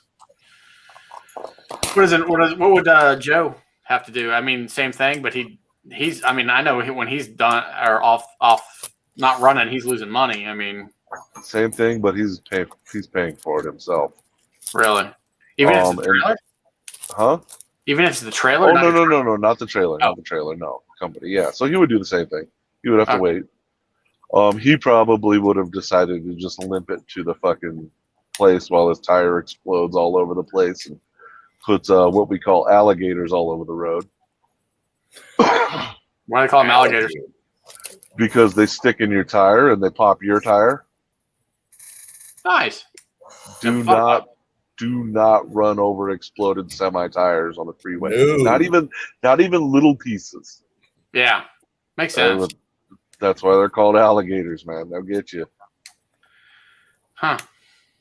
And I had seen like 3 motorcycle crews of more than 20 riders. 20 or 30 single riders were out that day. I believe it was a Sunday. It was sunny. They were all out. I'm like, no, I ain't doing that. That's why if I ever see, I will not ride near, number one, because they probably can't see me very well on my motorcycle next to a semi on its side. I will always either stay behind, give it plenty of room, or I'll go out in front. I will not linger in that space. No, I'm paranoid about a tire going up. Don't ever follow a semi in a car. In a car or anything. Back behind in the other lane. Either I will be behind it far enough, or I will be in front of you. I will not be next to you at all. Dude, bro, you could be 200 feet behind me, and if one of my back tires blows in a chunk with a fucking piece of metal sticking out of it flies into your chest, you're dead. Good to know. That was poetic. Just pass them. Yeah. Just pass them. And don't ever follow a semi in your car. Because what happens when a tandem blows like that, if it's a rear one, the rear wheel next to the mud flap, it hits the bar of the mud flap, sometimes breaks the whole thing right out, metal bar included. Wow. And sometimes it just rips the mud flap off, which I have seen pictures of a mud flap inserted into the windshield of a car. Whoa. and sticking through a good 3 feet, 2 feet. So it could decapitate you. And you're dead. And you're dead. If you weren't dead and it decapitated you, I'd be more worried. But it just sounded really poetic the first time it came out, so I thought I would take the opportunity going forward. Yeah, he wanted to be poetic too. So. Yes. Double A says, anyway, the air is nasty. Anyway, it's not. What, inside of a tire? Yeah, it pretty much smells like a tire. I'm pretty sure. I thought he was talking about the dirty air coming off the back of the semi when you're freaking trailing close. Oh, yeah, okay. Well, that's the fun part on a sport bike because you're like trying to hold on. Hey, when I had my sport bike, bro, I had a long trip to go, and I didn't have a lot of fuel or a lot of money, so I found me a semi, and I got freaking 3 inches off of his bumper and let his ass pull me 100 miles. If I'd have known what I know now, I would not have done that shit. I would have been like, I can't afford to go. Sorry. Well, give you an idea of the stupid shit I used to do in high school when I first started racing bicycles. The first time I didn't get in trouble for it, but the principal of my high school was like, do you ride bikes? Just walked up to me in the hall. You ride bikes? And I'm like, yeah. And he's like, next time I see you do that, I'm going to let your parents know. I'm like, what are you talking about? He's like, I think it was 13 or 301 or whatever it is. And he's like, I was driving behind a semi doing 75 mile an hour. Fucking just on his ass. Like 3 feet from the back of the trailer. And this dude was hauling ass. And I was just sucked right in behind him. And apparently we passed my principal at my high school. And I'm on the bike like, pedal my ass off. And the dude was like, no. I was just like, hey. Yesterday, I had a sport bike rider. I guess he was feeling a little froggy. He was coming up to pass me in the fast lane on the left, and he came up and he looked at me in my window, and he kind of made sure that I knew that I could see him, or that he knew I could see him. And then he started going like this or something, like he was doing a signal. And I'm like, "What are you doing, bro? You're not coming into my lane." So he decides to drop back a little bit. He revs a couple times, and then he drops back all the way behind my trailer, cuts across to my blind side, and then comes up to the corner of my trailer and puts his hand on it.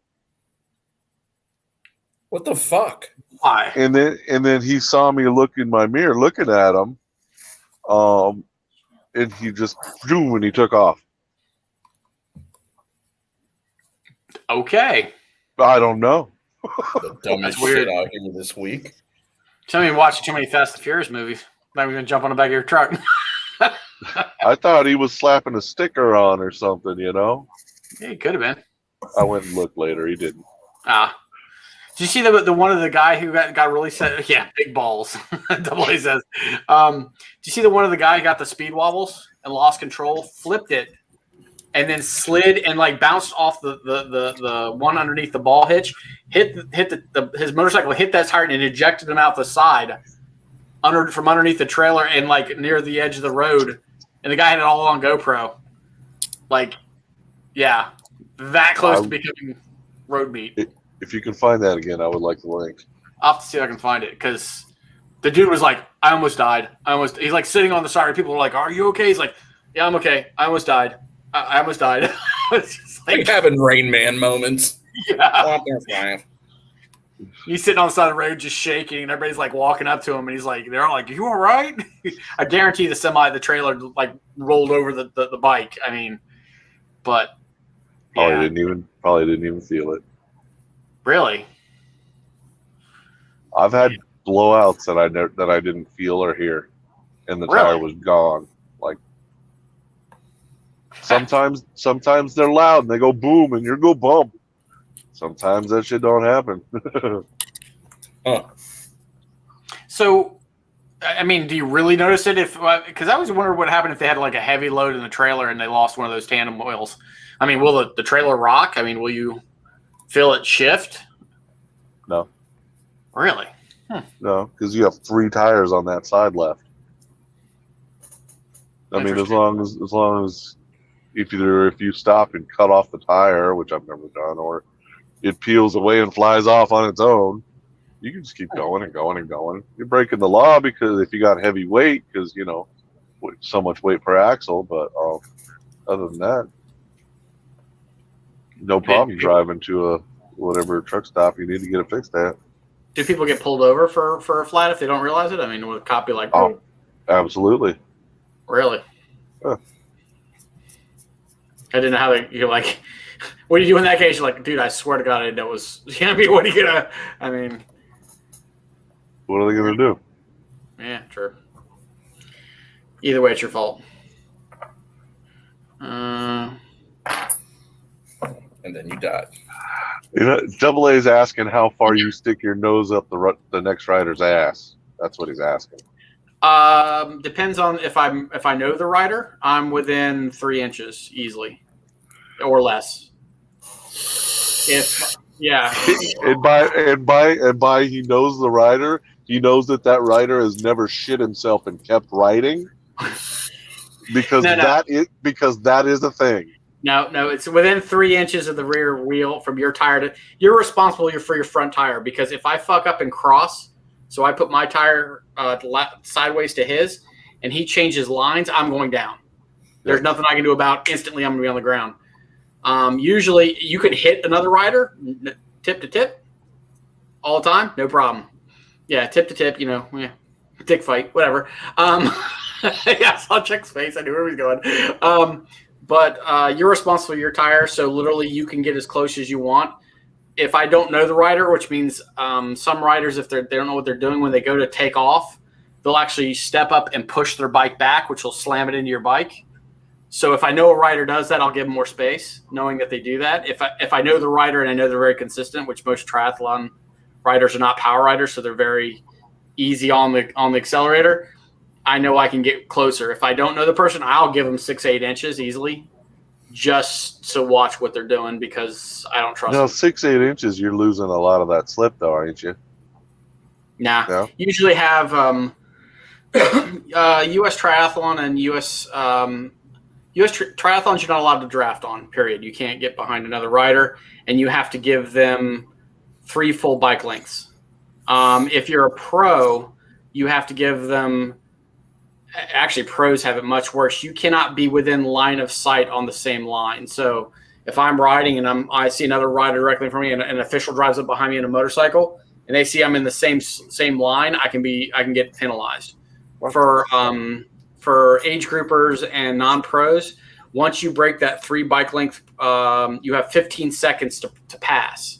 If you can't execute a pass where your front wheel passes theirs, within 15 seconds, you have to relieve the position and release it to the other rider. If the second my front of my wheel breaks the threshold of your wheel, you have to secede the position and drop back three bike lengths before you can attack. So okay. Well, see, I was about to go on a rampage about how bullshit that is. And the only reason we watch those stupid fucking bike races is to see all the motherfuckers eat shit into each other. So that's triathlons. But after you said that, it makes a lot more sense. Yeah, that's triathlons. Triathlons have totally separate. Like, for example, on triathlons, you are only allowed to pass on the left of the rider in front of you. Road riders, actually, depending on the direction of the wind, they can pass on either side, but it's dependent on which way the wind's coming from. You always give the guy dropping off the relief. So if the wind is coming from your right, you would actually pass on their right, so that as you're passing them, they would get the slipstream on the back end to join back up to the pack. If it's from the left, you would do the opposite side. And if it's a straight on headwind, then it's just a fuck whoever you feel like fucking. So that sounds way too fucking simpatico to be a competition. Well, bigger rides, you have team members to play, against other people. I understand you're really competing against yourself because it's a hard fucking thing to do. You're against the clock. Yep. Yeah, but still. And I'm pretty sure, and I'm hoping that when the finish line is coming up, all the rules pretty much go out the fucking window. Well, I don't know. There was a Tour de France 2 years ago.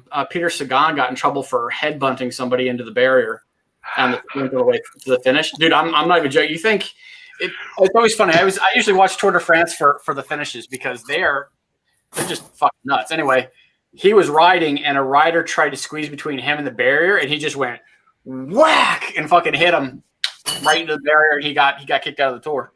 So, Wow. Yeah. Dude, and you got to remember when those guys are doing that, they're putting out 1,600 watts. I mean, doing 30, 40-mile-an-hour sprints into the finish and trying to dodge for position. It's bad. It's crazy. Those guys are animals. There's no doubt. Was he saying the same for quad racing? Is there actually rules for quad racing? Is it what you can and can't do? I didn't think there was. There are a few. There are a few, but it's not like. I mean, if you want to run up behind somebody and knock them out of the air, there's no rule against it. You're just going to take yourself out too, yeah. Well, you're going to go down too, though. Oh, he's referring to you're always just trying to beat yourself. Yeah, so it's you versus the clock. So yeah, I get that. You can't have like a secondary, transmitter on there that blasts like 50 watts just to fuck with everybody else. On controlling frequency, that would be fucking awesome. Just hook to an aux lead that just blasts all their other frequencies when you're out there. All of a sudden, all 5 other quads drop to the ground, and you're just cruising. Almost every rule in drone racing revolves around the craft itself, not behaviors. Can't go through the gates backwards, he says. Yeah. He told me about that the other week.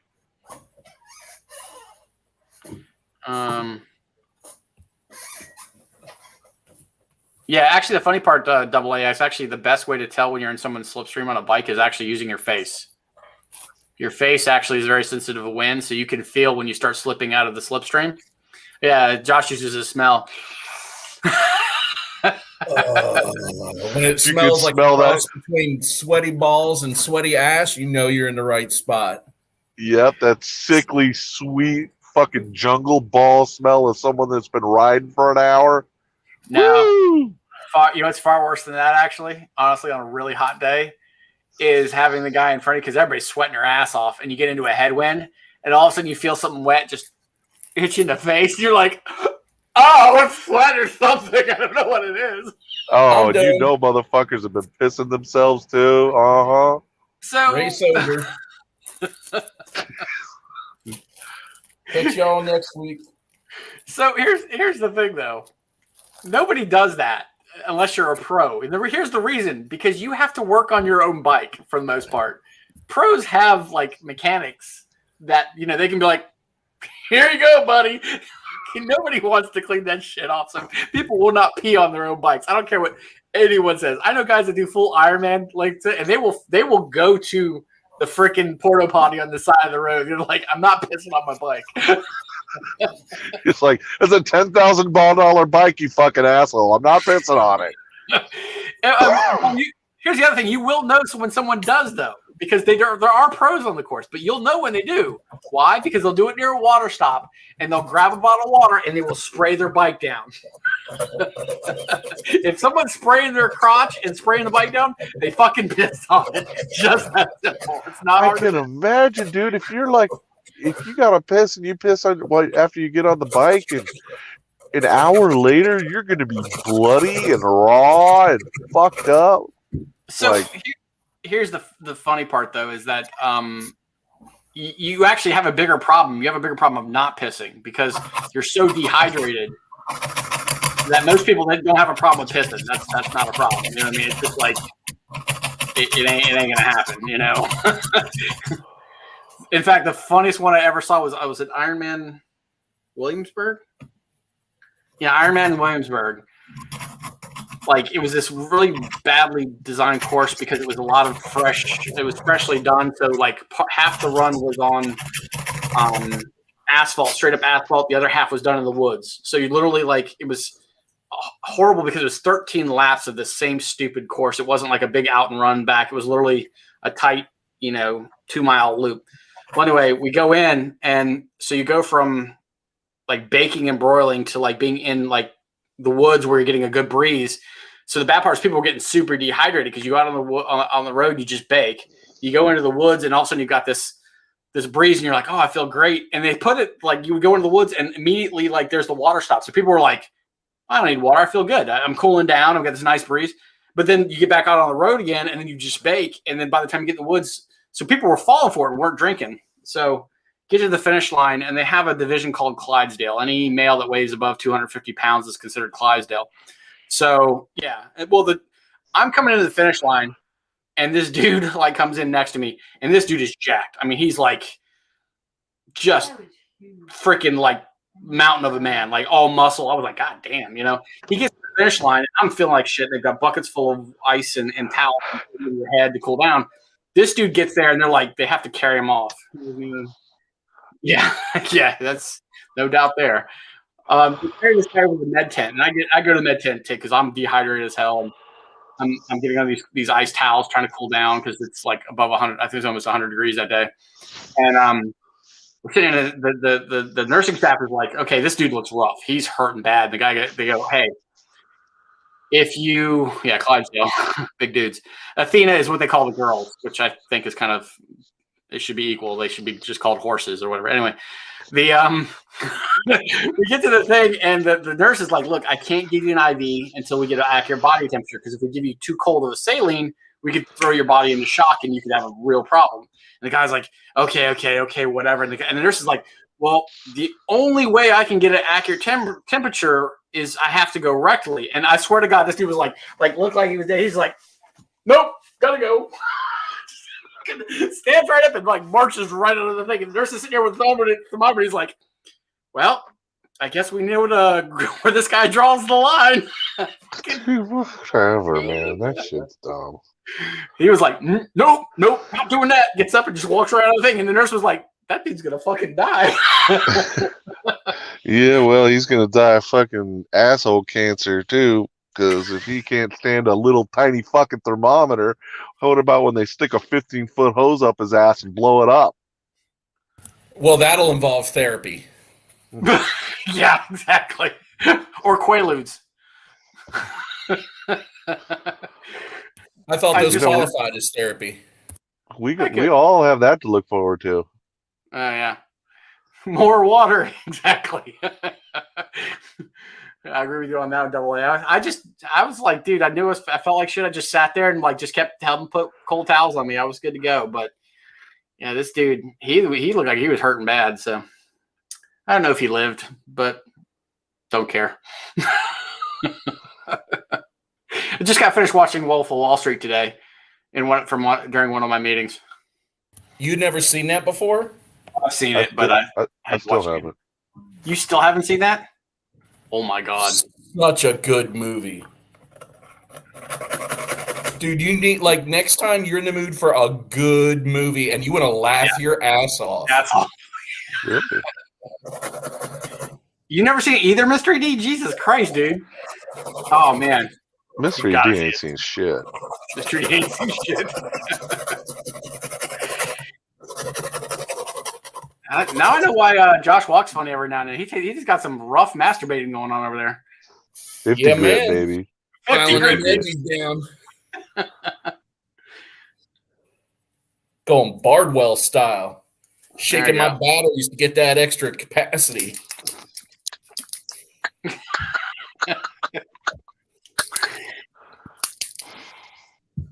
What'd you see, Mr. D? You said you saw a good movie last night.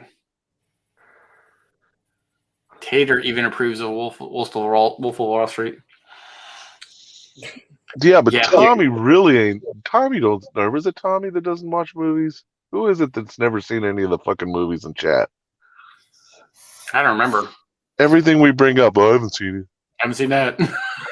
Slocum. That's how Slocum, okay. That's Slocum, yeah. Guns Akimbo, yes. Fantastic Guns movie. Akimbo. Especially if you hate Harry Potter. Really? He's the star, bro. And he gets fucked up brutally the whole fucking movie. It is a great movie. It is. I held off on it because the previews, I was just like, it looks kind of fucking weird. Like, I'll wait for it to hit Netflix. Chuck was like, dude, you got to watch it. I was like, and I don't always trust Chuck because Chuck will watch some shit-ass movies and tell you it's great. It was really good. Look what Mr. D put. Eric is still working on his VHS collection. It's not a joke. Oh, yeah, but you're a fucking movie snob, Josh, so whatever. Self-admitted, though. That makes it better. I wouldn't. It does. I would not call you. It's weird in a good way. I don't think I'm a movie snob. I don't. Not at all. Guns Akimbo is awesome. Is it? Yes. Well, let's see here. I currently have. Watch it start playing porn at full volume when I load it up. Hold on, watch. Let's see what I got in my. I don't know how many I have in my server right now.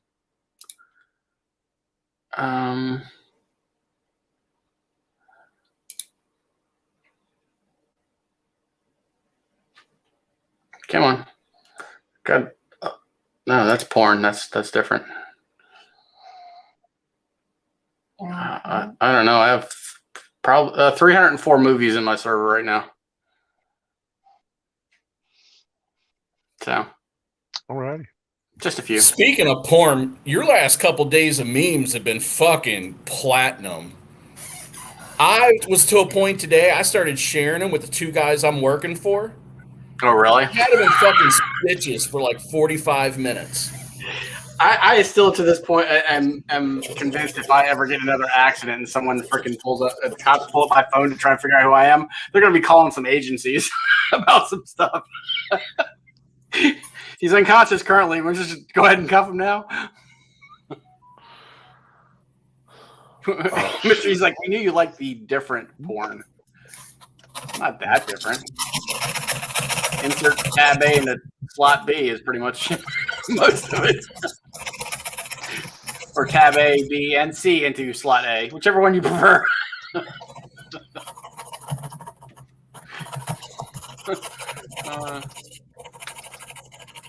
Yeah, no, I found some good ones lately that I've been holding on to. That part, I got so many on my phone now. What are we looking at? Chuck's. Oh, that's his tray for his steering wheel. Trying to plug in my fucking wireless charger because my phone's gonna die. Gonna die.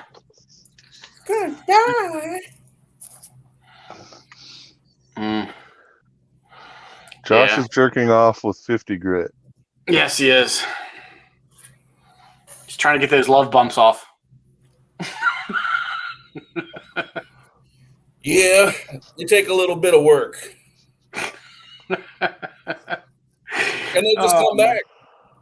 They just come back. Angrier. That's why we call it the happies, because herpes is too depressing.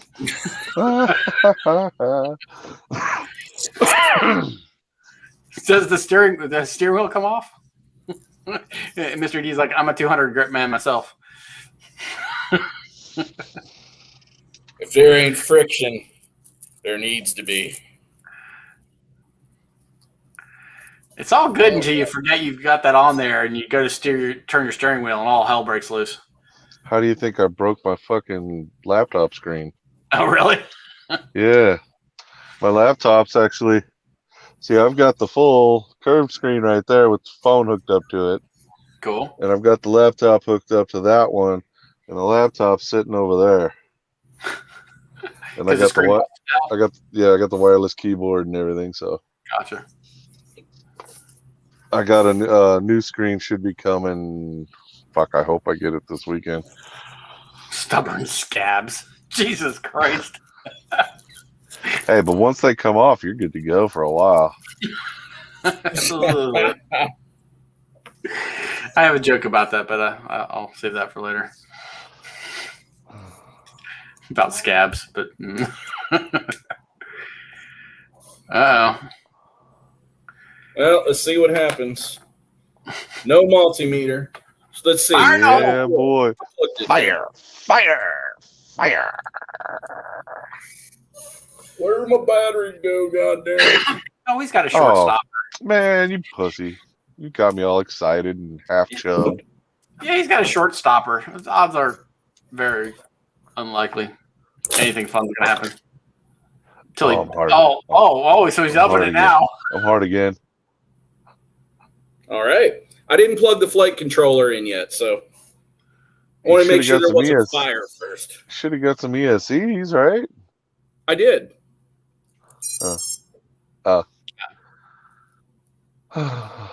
Good to go. Now he's doing This is where I'd plug the short stopper in myself at this point with the flight controller, but yeah. Well, the nice part is it's a if the board's made for DJI, there's not really much in the way of wiring except for his receiver. Everything else can't really fuck up too much. This is where you're supposed to yell analog for life and Oh, you know that gets Chris salty, bro. Analog for life.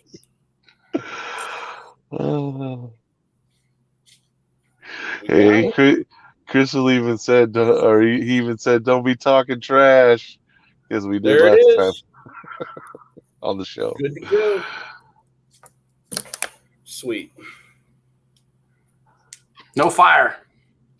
No fire, all tones, all lights, good to go.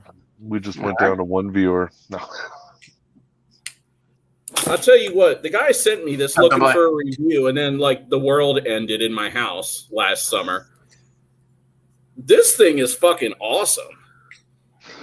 I've been meaning to buy one.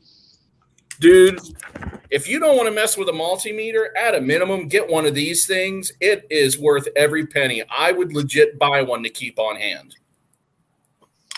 I bought a multimeter. Usually that's what I use, but this takes up a lot less space in my bag. So Yes. Yeah, I don't have the one with the XT30 on it, but I have one with the XT60s. That's what I use, or XT90, whatever it is. yeah, well, I don't have anything with XT60, so this one's got the 30 and the 60 on it. Yeah. Don't mind the dead hooker in the background. She had one tit and smelled like shit, but think of the money you saved. Absolutely. I like sticky meat. Hey, throw the right parts of the microwave long enough. It's just like real. Yes, but you always want to use a finger to test the melon before you shove your prick straight in. Hey. We're trying to hold on to the monetization of this one. We're 2 hours in, dude. An hour and 57 minutes. We are 57 minutes expired as far as my brain is concerned. Yeah, well, yeah. What is that, Chuck?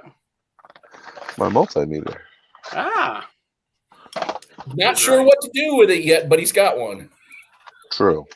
Do you know how to use multimeter? Yeah. Oh shit! I just fucking. There's only a couple things that are useful as far as I'm concerned. Yeah, knowing what not to do in order to turn the meter up.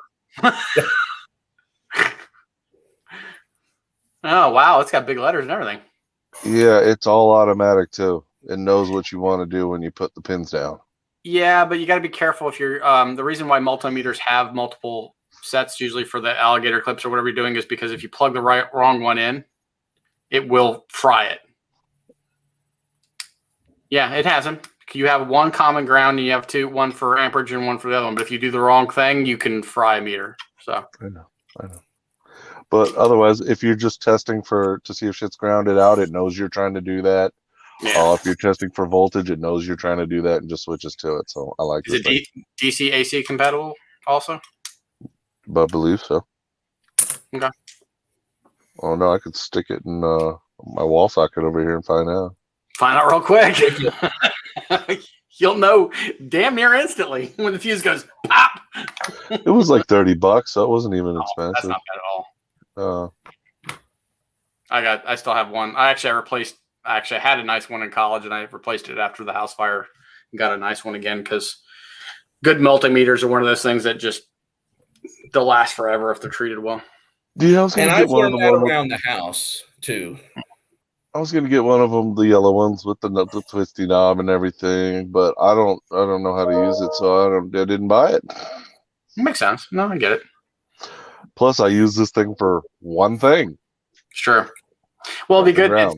Well, then again, actually, I learned that when you were up here, when I was asking about your truck, and you're like, I don't know. So I'm not worried about you trying to work on your truck with it.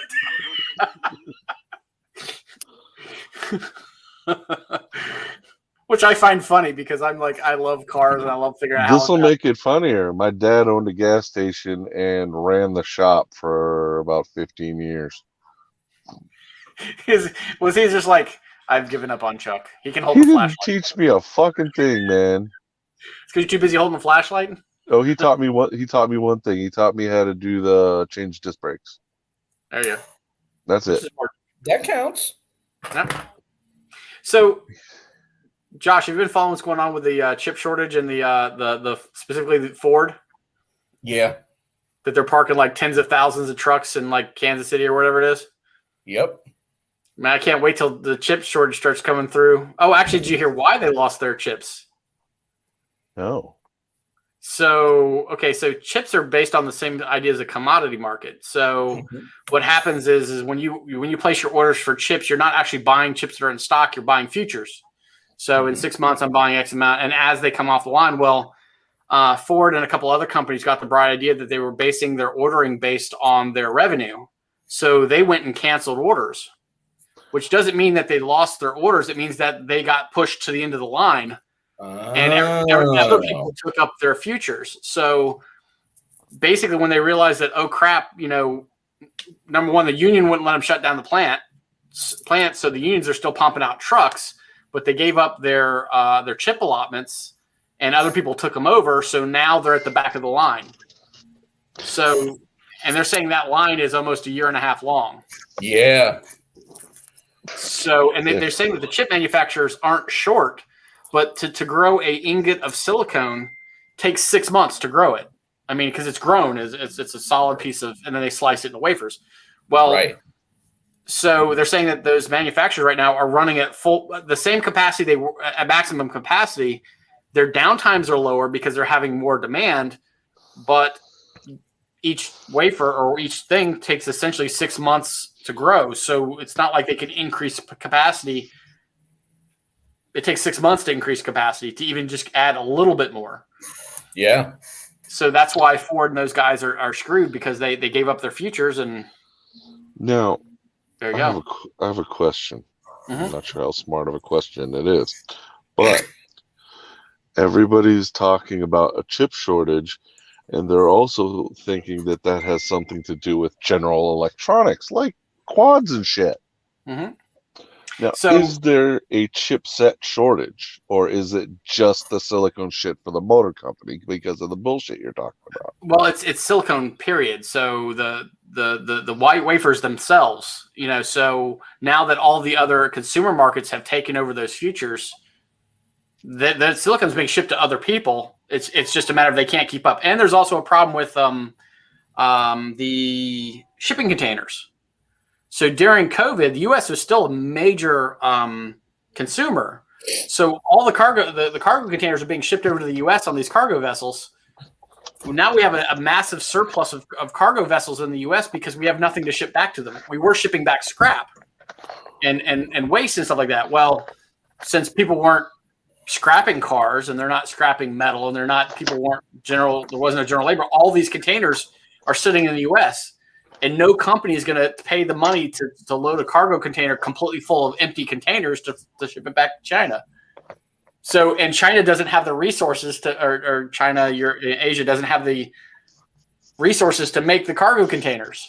Those are all generally made in the U.S. So it's like there's this like backlog of like, well, they have product, but we can't get product because there's nothing to put it in.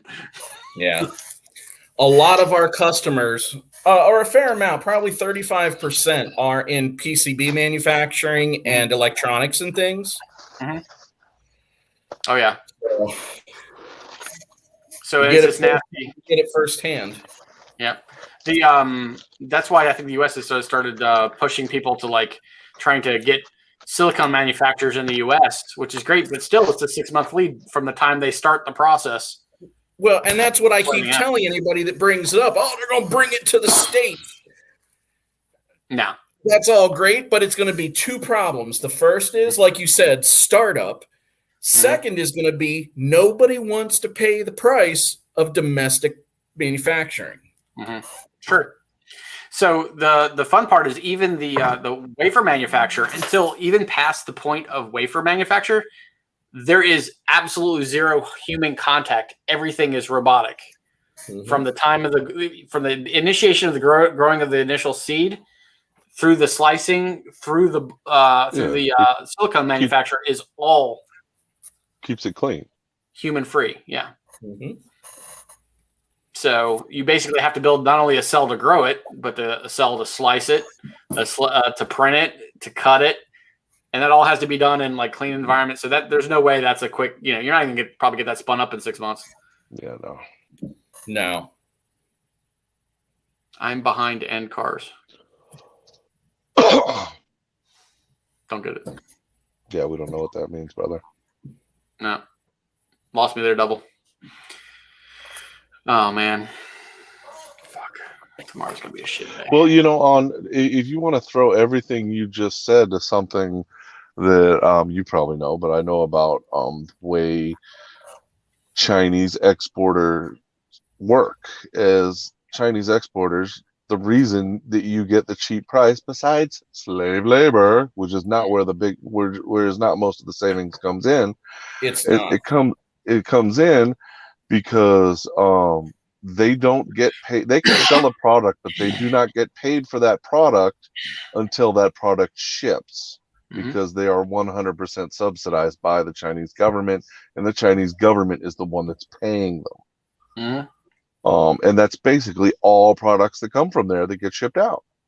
So if they don't have the containers to ship it out, they're not getting paid either. Yeah, but they have. If it doesn't get shipped, then they're out. The government's out nothing because they don't have to pay anybody. Nope. But all those companies are fucked because the government's not going to pay them. Not their problem. You know what I mean? I wasn't talking about the government. I was talking about the companies. I was talking about the companies we all depend on to fly. It's true. Fly and do everything else we do. Yeah. I get it. Yeah, there's a couple upstart companies that are trying to rock the boat on that, but then it turns into the game of a venture capitalist who's going to go, why am I going to spend money or invest money on it when I know that if it opens back up, I'm going to get destroyed in the market. So that's right. What are you playing with, Chuck? Stick. You shouldn't ask questions that have answers you don't want to know. That's a good point. The stick. Why do you have a sharp, pointy stick? He's practicing his bushcraft. It's for vampires? This is a tri-stick. A what? You see what I've done to it? Yes. It's to practice different notches. Okay. Bushcraft stuff. Camping shit. All right. Gotcha. He's going to make a mock of Weedle when we're not looking. That's what it is. Plus, makes for a great back scratcher. Yes. Half the reason we as an adults get married, someone to scratch your back. Right. Well, no. Those were the days. I bought this fancy fucking bushcraft knife, so I figured I should know how to fucking use it. Good point. Yeah. No, I've got to spend some time in the next. I haven't had any time in the last couple weekends, but I got to get my welding shit together so I can get that frame welded up. I thought that was still top secret. We're on air, bubs. Ignore that then. Not that anybody's watching, except for our good old friend Double A and maybe Tommy. Yeah. Our girlfriend. Girl. Why'd you call him girlfriend? Hey. Josh, I just replaced a French door fridge that was only 5 years old. Yes, we do want things made here and will pay because we are confident. Just saying, motherfucker. Confident in what? You can be confident and yell all you want, but if you don't have confident for what, it kind of doesn't make sense. Hey, the 5% that are willing don't count as the we. It's all the other poor fucks scattered around the country you got to worry about. So I am of the same ilk. I do not mind paying U.S. prices for U.S. goods. So, but here, Drive Crash has this theory that that the reason why I love John, but one of the theories why a lot of stuff has been driven out of the U.S. is that he, as he calls it, the boomer generation doesn't give two shits as long as it's cheap. I don't care how it's made. I don't care where it's made, as long as it's cheap. That's their only thing. They don't care if it lasts only a year because they'll just buy another one. So they don't appreciate the good old fashioned buy a refrigerator and have it last 30 years. Hey, here's the thing a lot of people don't want to come to grips with. This is not just consumers in, consumer grade stuff either. Think about manufacturing and CNC machines and lasers and the route they've gone to. People don't spend $2 million on a machine anymore and repair it for 100 years. They spend $400,000 on a machine and replace it completely every 4 or 5 years. Actually, they lease them. This is not just a civilian, Joe Schmo up and down the street, your neighbor problem. This is a general cultural problem. Well, they've also sold people on the concept of leasing them too. I mean, I know a couple people that work in manufacturing companies that they don't buy anything because they're going to lease them. They don't give two fucks about how long it lasts, as long as it does what they need when they need it, and everything else is. And it actually costs them a lot less, which makes them more competitive, which they have to be to keep the doors open. Yep. Most companies aren't out there making, 40%, 50% profits on their products. They're making modest margins and, they're not getting rich on it. Well, there's no more ROI because of the fact that you don't own it. If you go to a leasing model, you're perpetually paying for something that, in theory, if it was a maintainable product, you would never, your ROI would, there is a ROI. At a certain point, you no longer paying for the product and now, or the machine, and now you're doing nothing but profit. That mentality is left. I may disappear. My phone's at 2% and it's too hot to charge. Oh, no bueno. I mean, I get it, but I think people are blind to just how pervasive that is and the reasons why. And until you're in the position to know, you don't fully understand. And it's all just a bunch of assumptions by people that think they know. Have you seen even car companies like, who is it? Audi now has a rental program where literally it pays for your insurance, everything, the mileage, maintenance, insurance, everything is in one price. You pay it it's like $500 a month, and they replace the vehicle automatically. You don't own it. It's not a lease. There's no mileage restrictions. It's just a rental. Yep. Which is crazy, but whatever. I think it's absurd, but again, all of us want our dollar to go farther, even the people that say they don't. Everybody wants their dollar to go farther. We all work hard for what we make. And that's how it works. I don't agree. I buy DGA because I'm still analog for life. So. Oh. All right. Well, I guess we should cut it off before Chuck gets cut off. Yeah, I'm sitting here. I've been packing my bags. I think I'm just about all together. God, now I know what Chuck's dick feels like. All I see is his palm. Hey. He's muted. For good reason. Yeah. All right, man. Well, I'm going to bed. You gentlemen have a good one. Good seeing you guys, Double A and Mr. D. Yep, you too, Jose. Yeah. Later, Chuck.